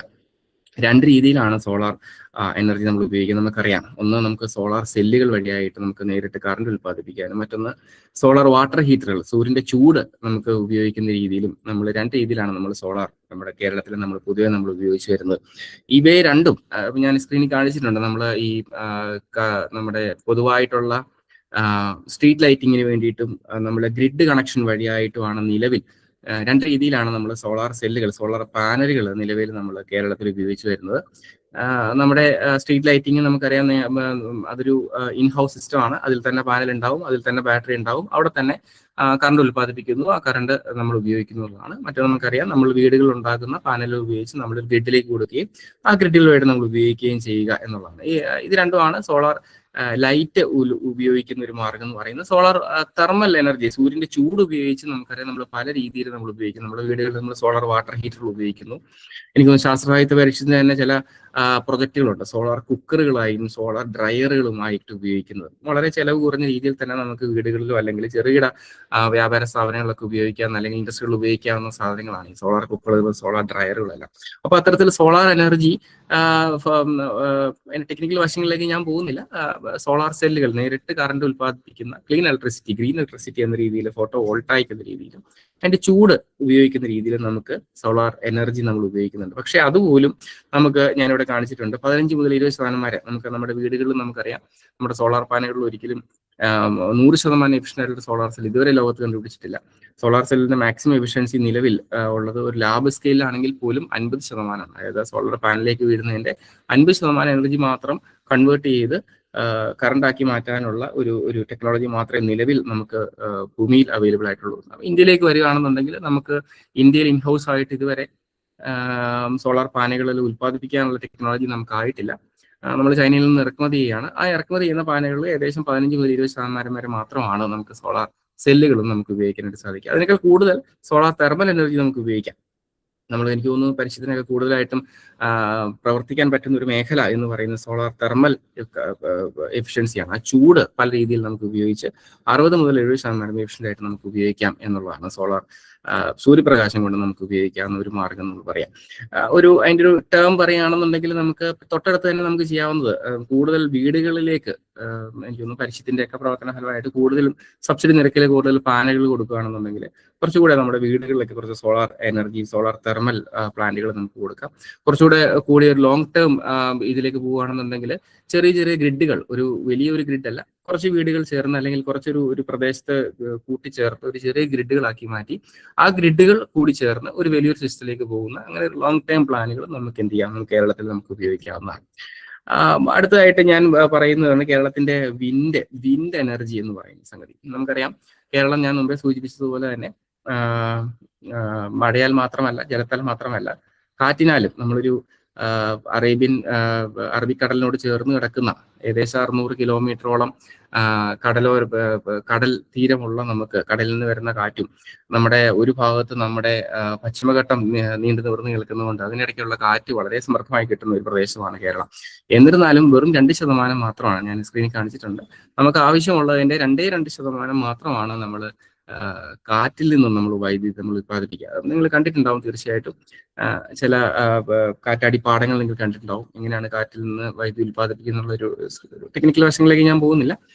ഒരു കാറ്റാടി പാടം എങ്ങനെയാണ് ഒരു കറങ്ങി പുറകിൽ ഒരു മോട്ടോർ വെച്ച് എങ്ങനെയാണ് കറണ്ട് ഉണ്ടാകുന്നത് നമുക്കറിയാം. കേരളത്തിലാണെന്നുണ്ടെങ്കിൽ പ്രത്യേക കേരളത്തിന്റെ വളരെ പ്രധാനപ്പെട്ട ഒരു ഭാഗമാണ് പാലക്കാട് ഗ്യാപ്പ്. ഞാൻ സ്ക്രീനിൽ കാണിച്ചിട്ടുണ്ട്. അതായത് പാലക്കാടിന്റെ പ്രത്യേകത എന്ന് പറഞ്ഞാൽ പശ്ചിമഘട്ടത്തിനിടയ്ക്ക് എന്തോ ഒരു ഗ്യാപ്പ് കേരളത്തിലുണ്ട് എന്നുള്ളതാണ്. അവിടെ നമുക്ക് കുറച്ചുകൂടെ കൂടുതൽ വേണമെന്നുണ്ടെങ്കിൽ ഇത്തരത്തിലുള്ള വിൻഡ് മില്ലുകൾ, ഇങ്ങനെയുള്ള സാധ്യതകൾ ഇങ്ങനെ എന്താ പറയാ ഇങ്ങനത്തെ പാടങ്ങൾ വെക്കുകയാണെന്നുണ്ടെങ്കിൽ കുറച്ചുകൂടി നമുക്ക് കൂടുതലായിട്ട് നമുക്ക് വിൻഡ് എനർജി കൺസ്യൂം ചെയ്യാൻ പറ്റുന്ന സ്ഥലങ്ങളാണെന്ന് ഞാൻ കരുതുന്നു. അതോടൊപ്പം തന്നെ ഞാൻ മുമ്പേ സൂചിപ്പിച്ചതുപോലെ നമ്മൾ ഒരു വശം മുഴുവൻ കടലാണ്. കടലിൽ നിന്നുള്ള കാറ്റ് തീർച്ചയായിട്ടും നമുക്കറിയാം യൂറോപ്യൻ രാജ്യങ്ങളിലെല്ലാം പ്രധാനമായിട്ട് ഡെൻമാർക്ക്, സ്വീഡൻ തുടങ്ങിയ കടലിനെ ചുറ്റപ്പെട്ട് കിടക്കുന്ന രാജ്യങ്ങളിലെല്ലാം ഭൂരിഭാഗവും അവരുടെ വിൻഡ് മില്ലുകളെല്ലാം അവർ സ്ഥാപിച്ചിട്ടുള്ളത് കടലിലാണ്. കാരണം നമുക്കറിയാം കടലിനോട് ചേർന്ന് കൂടുതൽ കാറ്റ് ഉണ്ടാവുകയും സൂര്യൻ വരുന്ന ചൂടിലുള്ള വ്യത്യാസം കാണാൻ കൂടുതൽ കാറ്റ് ഉണ്ടാവുകയും ആ കാറ്റ് നമുക്ക് ഒരു ഊർജ്ജമായിട്ട് മാറ്റാനുള്ള ശേഷി നമുക്ക് ഉണ്ടാവുകയും ചെയ്യും. അപ്പോൾ തീർച്ചയായും കേരളത്തിലും നമുക്ക് ഇത്തരത്തിൽ കുറച്ചുകൂടെ കാര്യക്ഷമമായിട്ട് കേരളത്തിന്റെ കടലിനോട് ചേർന്ന്, കടലോര പ്രദേശങ്ങളോട് ചേർന്ന് ഇത്തരത്തിലുള്ള കാറ്റടിപ്പാടങ്ങൾ ഉണ്ടാക്കിയാൽ കുറച്ചുകൂടെ കൂടുതൽ നമുക്ക് നമ്മുടെ വിൻഡ് ജനറേഷനും കുറച്ചുകൂടെ കൂടുതൽ കാര്യക്ഷമമായിട്ട് ഉപയോഗിക്കാം എന്ന് ഞാൻ കരുതുകയാണ്. ദീർഘിപ്പിക്കുന്നില്ല. അടുത്ത പ്രധാനപ്പെട്ട നമ്മൾ ഉപയോഗിക്കുന്ന ഒരു പ്രധാനപ്പെട്ട ഊർജ്ജ മേഖലയാണ് ബയോഗ്യാസ്. നമുക്ക് കുറച്ചുകൂടെ നമുക്കൊക്കെ പേഴ്സണലി നമുക്ക് വ്യക്തിപരമായിട്ട് നമുക്ക് അടുത്തറിയാവുന്ന ഒരു മേഖലയായിരിക്കും ബയോഗ്യാസ്. നമുക്കറിയാം കേരളത്തിന്റെ ഒരു സാമൂഹിക പശ്ചാത്തലത്തിൽ കൂടുതലും ബയോഗ്യാസിന് കുറച്ചുകൂടെ ഒരു സാധ്യതയുണ്ട്. കാരണം നമുക്കറിയാം നമ്മുടെ ഗാർഹിക ആവശ്യങ്ങൾ കഴിഞ്ഞിട്ടുള്ള നമ്മുടെ വേസ്റ്റുകൾ, നമ്മുടെ കൃഷി ആവശ്യങ്ങൾക്കുള്ള വേസ്റ്റുകൾ, ഇവയെല്ലാം നമുക്കൊരു ബയോഗ്യാസിലേക്ക് ഇടുകയും ഈ ബയോഗ്യാസിൽ ഉണ്ടാവുന്ന നിങ്ങൾക്കറിയാം ബയോഗ്യാസിൽ ഒരു അനൈറോബിക് ഡൈജഷൻ അഥവാ ഒരു പ്രോസസ്സ് നടക്കുകയും ആ പ്രോസസ്സിന്റെ വഴിയായിട്ട് നമുക്ക് കുറച്ച് മീഥേൻ ഗ്യാസ് അഥവാ കാർബൺ ഡൈ ഓക്സൈഡ് ഗ്യാസ്, ടെക്നിക്കലിലേക്കൊന്നും പോകുന്നില്ല, അങ്ങനെ ഗ്യാസ് ഉണ്ടാവുകയും അങ്ങനെ ആ ഗ്യാസ് ഉപയോഗിച്ച് നമ്മൾ എനർജി പ്രൊഡ്യൂസ് ചെയ്യുകയും ചെയ്യുന്നത് നിങ്ങൾക്കറിയാം. നമുക്ക് ഒരു വശത്തൂടെ നമുക്ക് ഈ പറഞ്ഞതുപോലെ നമ്മുടെ ഗാർഹിക ആവശ്യത്തിന്റെയും കാർഷിക ആവശ്യങ്ങളുടെയും എല്ലാം വേസ്റ്റുകൾ നമ്മൾ ഇടുകയും മറുവശത്തൂടെ സ്ലറിയായി നമുക്കത് കിട്ടുകയും അത് നമുക്ക് വളത്തിന്റെ ആവശ്യമായിട്ട് നമുക്ക് ഉപയോഗിക്കുകയും ചെയ്യും. അപ്പം ടോട്ടൽ വേസ്റ്റ് കുറയുകയും അതോടൊപ്പം തന്നെ നമ്മുടെ ഊർജ്ജ ആവശ്യങ്ങൾ നമുക്ക് നടന്നു പോവുകയും ചെയ്യും എന്നുള്ളതാണ്. പക്ഷെ ഇതിനും നമുക്കറിയാം ഇതിനും വളരെ തരത്തിലുള്ള വലിയ തോതിലുള്ള ഒരു മുന്നേറ്റമൊന്നും കേരളത്തിൽ ഉണ്ടായിട്ടില്ല. വളരെ ചെറിയ തോതിലുള്ള കൂടിപ്പോയാലെ ചെറിയ ഹോസ്റ്റലുകളോ ചെറിയ സെറ്റിൽമെന്റുകളോ മാത്രമാണ് ബയോഗ്യാസ് പ്ലാന്റ് നമ്മൾ ഉപയോഗിക്കുക. കുറച്ചുകൂടെ കൂടുതലായിട്ട് പലതരത്തിലുള്ള വിഷയങ്ങളുണ്ട്. എനിക്ക് തോന്നുന്നു ശാസ്ത്ര സാഹിത്യ പരിഷത്ത് പോലുള്ള സംഘടനകൾക്ക് ഇടപെടാൻ സാധിക്കുന്ന മേഖലയാണത്. പോർട്ടബിൾ ആയിട്ടുള്ള ബയോഗ്യാസ് പ്ലാന്റുകളൊക്കെ ഉണ്ടാക്കുന്ന കമ്പനികളുണ്ട് നമുക്കറിയാം. കുറച്ചുകൂടെ പക്ഷെ അതിൻ്റെ ഒരു അവബോധം ജനങ്ങളിലേക്ക് എത്തുന്നില്ല എന്നുള്ളതാണ്. ഞാൻ ഈ സ്ക്രീനിൽ കാണിച്ചിരിക്കുന്നത് പോലെ തന്നെ 100% നമുക്കത് എനർജി യൂട്ടിലൈസ് ചെയ്യാനും വേസ്റ്റ് ഇല്ലാതെ ഉപയോഗിക്കാൻ പറ്റുന്ന സാധ്യതയാണ് ബയോഗ്യാസ് എന്ന് പറയാം. അപ്പൊ അത്തരത്തിലുള്ള ബയോഗ്യാസ് പ്ലാന്റുകൾ നമുക്കറിയാം. ഞാൻ 10 മിനിറ്റോളമായി. അടുത്ത ഒരു ഭാഗം കൂടെ കഴിഞ്ഞ് ഞാൻ അവസാനിപ്പിക്കാം. ഞാൻ ഈ സ്ക്രീനിൽ കാണിച്ചിരിക്കുന്നത് നമ്മുടെ വിഴിഞ്ഞത്ത് 1991 ഉണ്ടായിരുന്ന ഒരു എനർജി, കടലിൽ നിന്ന് എനർജി ഉത്പാദിപ്പിക്കുന്ന ഒരു വേവ് എനർജി ഉപയോഗിക്കുന്ന ഒരു മേഖലയായിരുന്നു. പിന്നീട് നമ്മൾ ഡീകമ്മീഷൻ ചെയ്തു പോയി. സൂചിപ്പിച്ചതുപോലെ 600 കിലോമീറ്ററോളം നമുക്ക് കടൽ തീരമുള്ള കേരളത്തിൽ ഈ പറഞ്ഞതുപോലെ ഇത്തരത്തിലുള്ള സാധ്യതകളും കടലിൽ നിന്ന് തിരയിൽ നിന്നും നമുക്ക് എനർജി ഉത്പാദിപ്പിക്കാവുന്ന മേഖലകളും കേരളത്തിൽ ഇഷ്ടംപോലെയുണ്ട്. ഇത്തരത്തിൽ പലതരത്തിലുള്ള solar, hydro, wind, biomass, marine ഇവ പറയുകയാണെന്നുണ്ടെങ്കിൽ ഇവയിൽ സോളാർ എനർജി മാത്രമാണ് ഒരു തരത്തിൽ ഒരു 80% എങ്കിലും നമ്മൾ കൂടുതലായിട്ട് നമ്മൾ ഉപയോഗിക്കുക. ബാക്കിയുള്ള എല്ലാം വിൻഡ്, ബയോമാസ്, മറൈൻ എല്ലാം പൂർണ്ണമായിട്ടും നമ്മൾ ഉപയോഗത്തിലേക്ക് വന്നിട്ടില്ല എന്നുള്ളതാണ് എൻ്റെ ഒരു വസ്തുത. ഇനി അവസാനം ചെറിയൊരു കാര്യം പറഞ്ഞ് അവസാനിപ്പിക്കാം. ഇത്രയും നമുക്ക് പരിചിതമായിട്ടുള്ള മേഖലകളാണ് നമുക്ക് കുറച്ചെങ്കിലും പരിചിതമായിട്ടുള്ള മേഖലകളാണ് ഈ പറഞ്ഞതെല്ലാം. ഇവ കൂടാതെ കേരളത്തിന് സാധ്യമായിട്ടുള്ള വേറെയും കുറച്ച് മേഖലകളുണ്ട്. ബയോ ഫ്യൂവലുകൾ, ആൽഗെ വെച്ചിട്ടുള്ള ഫ്യൂവലുകൾ, ഹൈഡ്രജൻ ആൻഡ് ഫ്യൂവൽ സെൽസ് തുടങ്ങിയവയൊക്കെ നമുക്ക് കുറച്ചുകൂടെയൊക്കെ സാമൂഹികമായിട്ട് ഗവൺമെന്റിന്റെയൊക്കെ കുറച്ചുകൂടി ടെക്നോളജിക്കൽ ആയിട്ടുള്ള ഒരു ഉന്നമനം നമുക്ക് അതിനകത്ത് ആവശ്യമുണ്ട്. ഗവൺമെന്റ് തലത്തിലും നമുക്ക് ഗാർഹിക ആവശ്യങ്ങൾക്ക് ഒരു ചെറിയ തോതിൽ ചെയ്യാൻ പറ്റുന്ന കാര്യങ്ങളല്ല അവയൊന്നും. ഇവയ്ക്ക് കുറച്ചുകൂടെ ഗവൺമെന്റ് സപ്പോർട്ടോടുകൂടെയൊക്കെ നമുക്ക് ചെയ്യാൻ സാധിക്കുന്ന മേഖലകളാണ് ഈ പറഞ്ഞതുപോലെയുള്ള അർബൻ വേസ്റ്റ് കളക്ഷൻ എന്നുള്ളതും ആൽഗെ, ചെറിയ മൈക്രോ ഓർഗാനിസങ്ങൾ ആൽഗെ വഴിയായിട്ട് ബയോ ഫ്യൂവലുകൾ ഉണ്ടാവുകയും ആ ബയോ ഫ്യൂവലുകൾ നമുക്ക് ഉപയോഗിക്കാൻ പറ്റുന്നതൊക്കെ കേരളത്തിന്റെ ഒരു കാലാവസ്ഥ പശ്ചാത്തലമൊക്കെ വെച്ച് കൂടുതൽ നമുക്ക് കൂടുതൽ കുറച്ചുകൂടെ ഒരു സാധ്യതയുള്ള മേഖലകളാണ് ഈ ആൽഗയും ബയോ ഫ്യൂവലുകളൊക്കെ. പക്ഷെ അതൊന്നും നമുക്ക് അതിനുള്ള ടെക്നോളജിക്കൽ അഡ്വാൻസ്മെന്റോ അതിനുള്ള ഒരു ഗവൺമെന്റ് തരത്തിലുള്ള ഒരു മുന്നൊരുക്കവും നമുക്ക് നിലവിലായിട്ടില്ല. പക്ഷെ എനിക്ക് തോന്നുന്നു ഒരു ബദൽ ഊർജ്ജ സ്രോതസ് എന്ന നിലയിൽ ഭാവിയിലേക്ക് നമ്മൾ കാണുകയാണെന്നുണ്ടെങ്കിൽ ഇവയെല്ലാം നമുക്ക് ഉപയോഗിക്കാനായിട്ട് സാധിക്കാം. ഇതാണ് ജസ്റ്റ് ഒരു പോയിന്റ് പോലെ ഞാൻ കാണിച്ചിരിക്കുന്നത്. Hydrogen fuel, bio fuel, algae തുടങ്ങിയെല്ലാം നമുക്ക് ഇനി ഭാവിയിലേക്ക് നമുക്ക് ഉപയോഗിക്കാൻ പറ്റുന്നതാണ്. ഇത്രയും പറഞ്ഞുകൊണ്ട് ഞാൻ എൻ്റെ വാക്കുകൾ അവസാനിപ്പിക്കുകയാണ്. കേരളം എന്ന് പറയുന്നത് എനർജി ഡെഫിഷ്യന്റ് അല്ല. രായൻ സാർ വീഡിയോ ഓണാക്കി ഇരിപ്പുണ്ട്, എന്നോട് നിർത്താൻ പറയാനെന്ന് എനിക്ക് മനസ്സിലായി. നിർത്തിക്കോളാം. വളരെ ചുരുങ്ങിയ സമയം കൊണ്ട് നമുക്കൊരു ബദൽ ഊർജ്ജ സ്രോതസ്സുകളെ പറ്റി ഡേറ്റ വെച്ച് സംസാരിക്കുമ്പോൾ നമുക്ക് കുറച്ചുകൂടെ നമുക്ക് സമയം കിട്ടുകയാണെങ്കിൽ തീർച്ചയായിട്ടും നമുക്ക് കുറച്ചുകൂടെ കാര്യമായിട്ട് സംസാരിക്കാമെന്ന് കരുതുന്നു. കേരളം എന്ന് പറയുന്നത് എനർജിയിൽ പൂവറല്ല, എനർജി ഇല്ലായ്മയല്ല നമ്മുടെ പ്രശ്നം. നമ്മൾ എനർജി ഡിപ്പെൻഡന്റ് ആണെന്നുള്ളൂ. കുറച്ചുകൂടെ കാര്യക്ഷമമായിട്ട് ഇത്തരത്തിലുള്ള NGOകളും മറ്റു പല സ്ഥാപനങ്ങളുമായിട്ടും ഗവൺമെന്റുമൊക്കെ ചേർന്ന് കൃത്യമായിട്ടുള്ള രീതിയിൽ നമ്മൾ പ്രവർത്തിക്കുകയാണ് എന്നുണ്ടെങ്കിൽ തീർച്ചയായിട്ടും ഊർജ മേഖലയിൽ മറ്റാരെയും ഡിപ്പെൻഡ് ചെയ്യാത്ത സ്വന്തം കാലിൽ നിൽക്കാനുള്ള സാധ്യതയും കേരളത്തിലുണ്ട് എന്നുള്ളതാണ്. അപ്പോൾ ഒരിക്കൽ കൂടി എന്നെ കേട്ട എല്ലാവർക്കും, എന്നെ ഇതിലേക്ക് ക്ഷണിച്ച എല്ലാവർക്കും ഒരിക്കൽ കൂടി നന്ദി പറഞ്ഞുകൊണ്ട് നിർത്തിയാണ്. Thank you. നന്ദി ടിറ്റു സാറേ. നമ്മളുടെ പ്രധാന അവതരണങ്ങൾ അവസാനിക്കുകയാണ്. വളരെ ചുരുങ്ങിയ സമയം കൊണ്ട് അതിവിദഗ്ധരായിട്ടുള്ള 3 പേരുമാണ് നമുക്ക് കിട്ടിയിട്ടുള്ളത്. സമയം വളരെ പരിമിതമാണെന്നറിയാം. തീർച്ചയായിട്ടും ഈ ക്യാമ്പയിൻ്റെ ഏതെങ്കിലുമൊക്കെ ഒരു ഘട്ടത്തിൽ നമുക്ക് ഇവർ ഓരോരുത്തരുമായിട്ടും കുറച്ച് കൂടുതൽ സമയം ഇരിക്കുന്നതിനുള്ള ശ്രമം നമ്മൾ നടത്തുന്നതാണ്. അവതരിപ്പിച്ചവരോടുള്ള ഒരു റിക്വസ്റ്റ്, ഒരു ക്യാമ്പയിൻ മെറ്റീരിയൽ എന്നുള്ള രീതിയിൽ അവതരിപ്പിച്ച സാധനങ്ങൾ ഒരു റൈറ്റപ്പ് ആയിട്ട് ഞങ്ങൾക്കൊന്ന് കുറച്ചുകൂടി ആഴത്തിലൊന്ന് എഴുതി തന്നാൽ, കാര്യം ഇവിടെ ഉള്ളവർ മിക്കവാറും ആളുകളൊക്കെ തന്നെ ഈ ക്ലാസ് എടുക്കുന്ന ആളുകളായിരിക്കും. അപ്പോൾ അത് മുന്നോട്ടുള്ള ക്യാമ്പയിൻ്റെ പോക്കിന് പ്രയോജനപ്പെടും എന്ന് വിശ്വസിക്കുന്നു. അവതരിപ്പിച്ച 3 പേർക്കും ഒരിക്കൽ കൂടി ശാസ്ത്ര സാഹിത്യ പരിഷത്തിന്റെ നന്ദി രേഖപ്പെടുത്തുകയാണ്. നമ്മുടെ വെബിനാർ തുടരുകയാണ്. അടുത്തത് നമ്മളുടെ ക്യാമ്പയിൻ നമ്മൾ ഉടൻ തന്നെ ആരംഭിച്ചു കഴിഞ്ഞു. ഇനി അതിൻ്റെ ഒരു ആക്ഷൻ പ്ലാൻ അവതരിപ്പിക്കുന്നതിനായിട്ട് ഇപ്പോൾ പ്രധാനമായിട്ടും സംഘടന ശാസ്ത്ര സാഹിത്യ പരിഷത്ത് ജില്ലാ കമ്മിറ്റി തന്നെയാണ് ഇത് ഓൺ ചെയ്യുന്നതെങ്കിലും ഇതിന്റെ മുമ്പിൽ നിൽക്കുന്നത് ജെൻഡർ വിഷയസമിതിയും PPC വിഷയ സമിതിയുമാണ്. അപ്പോൾ ജെൻഡർ വിഷയ സമിതിയുടെ ചെയർപേഴ്സൺ ആയിട്ടുള്ള MK രാജേന്ദ്രൻ മാഷിനെ ആക്ഷൻ പ്ലാൻ അവതരിപ്പിക്കുന്നതിന് വേണ്ടി ക്ഷണിക്കുന്നു. എൻ്റെ അധ്യക്ഷൻ ശ്രീ വിജയകുമാർ,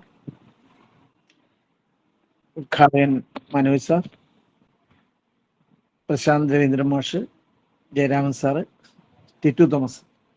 നിങ്ങൾ ക്ലാസ് എടുത്ത 3 പേരോടും ഒരു ക്ഷമ പറയുകയാണ്. കാരണം വളരെ സാഹസമാണ് ഈ കുറഞ്ഞ സമയത്തിനുള്ളിൽ ഇത്രയും വലിയൊരു സബ്ജക്റ്റ് അവതരിപ്പിക്കാൻ ഒരു സാഹസം കാണിച്ചു എന്നുള്ളത്. അധ്യക്ഷൻ പറഞ്ഞ പോലെ നമുക്ക് താമസിയാതെ തന്നെ ഇതിൻ്റെ ഒരു വിശദീകരിച്ച ക്ലാസ്സുകൾ നടത്തേണ്ടതുണ്ട്.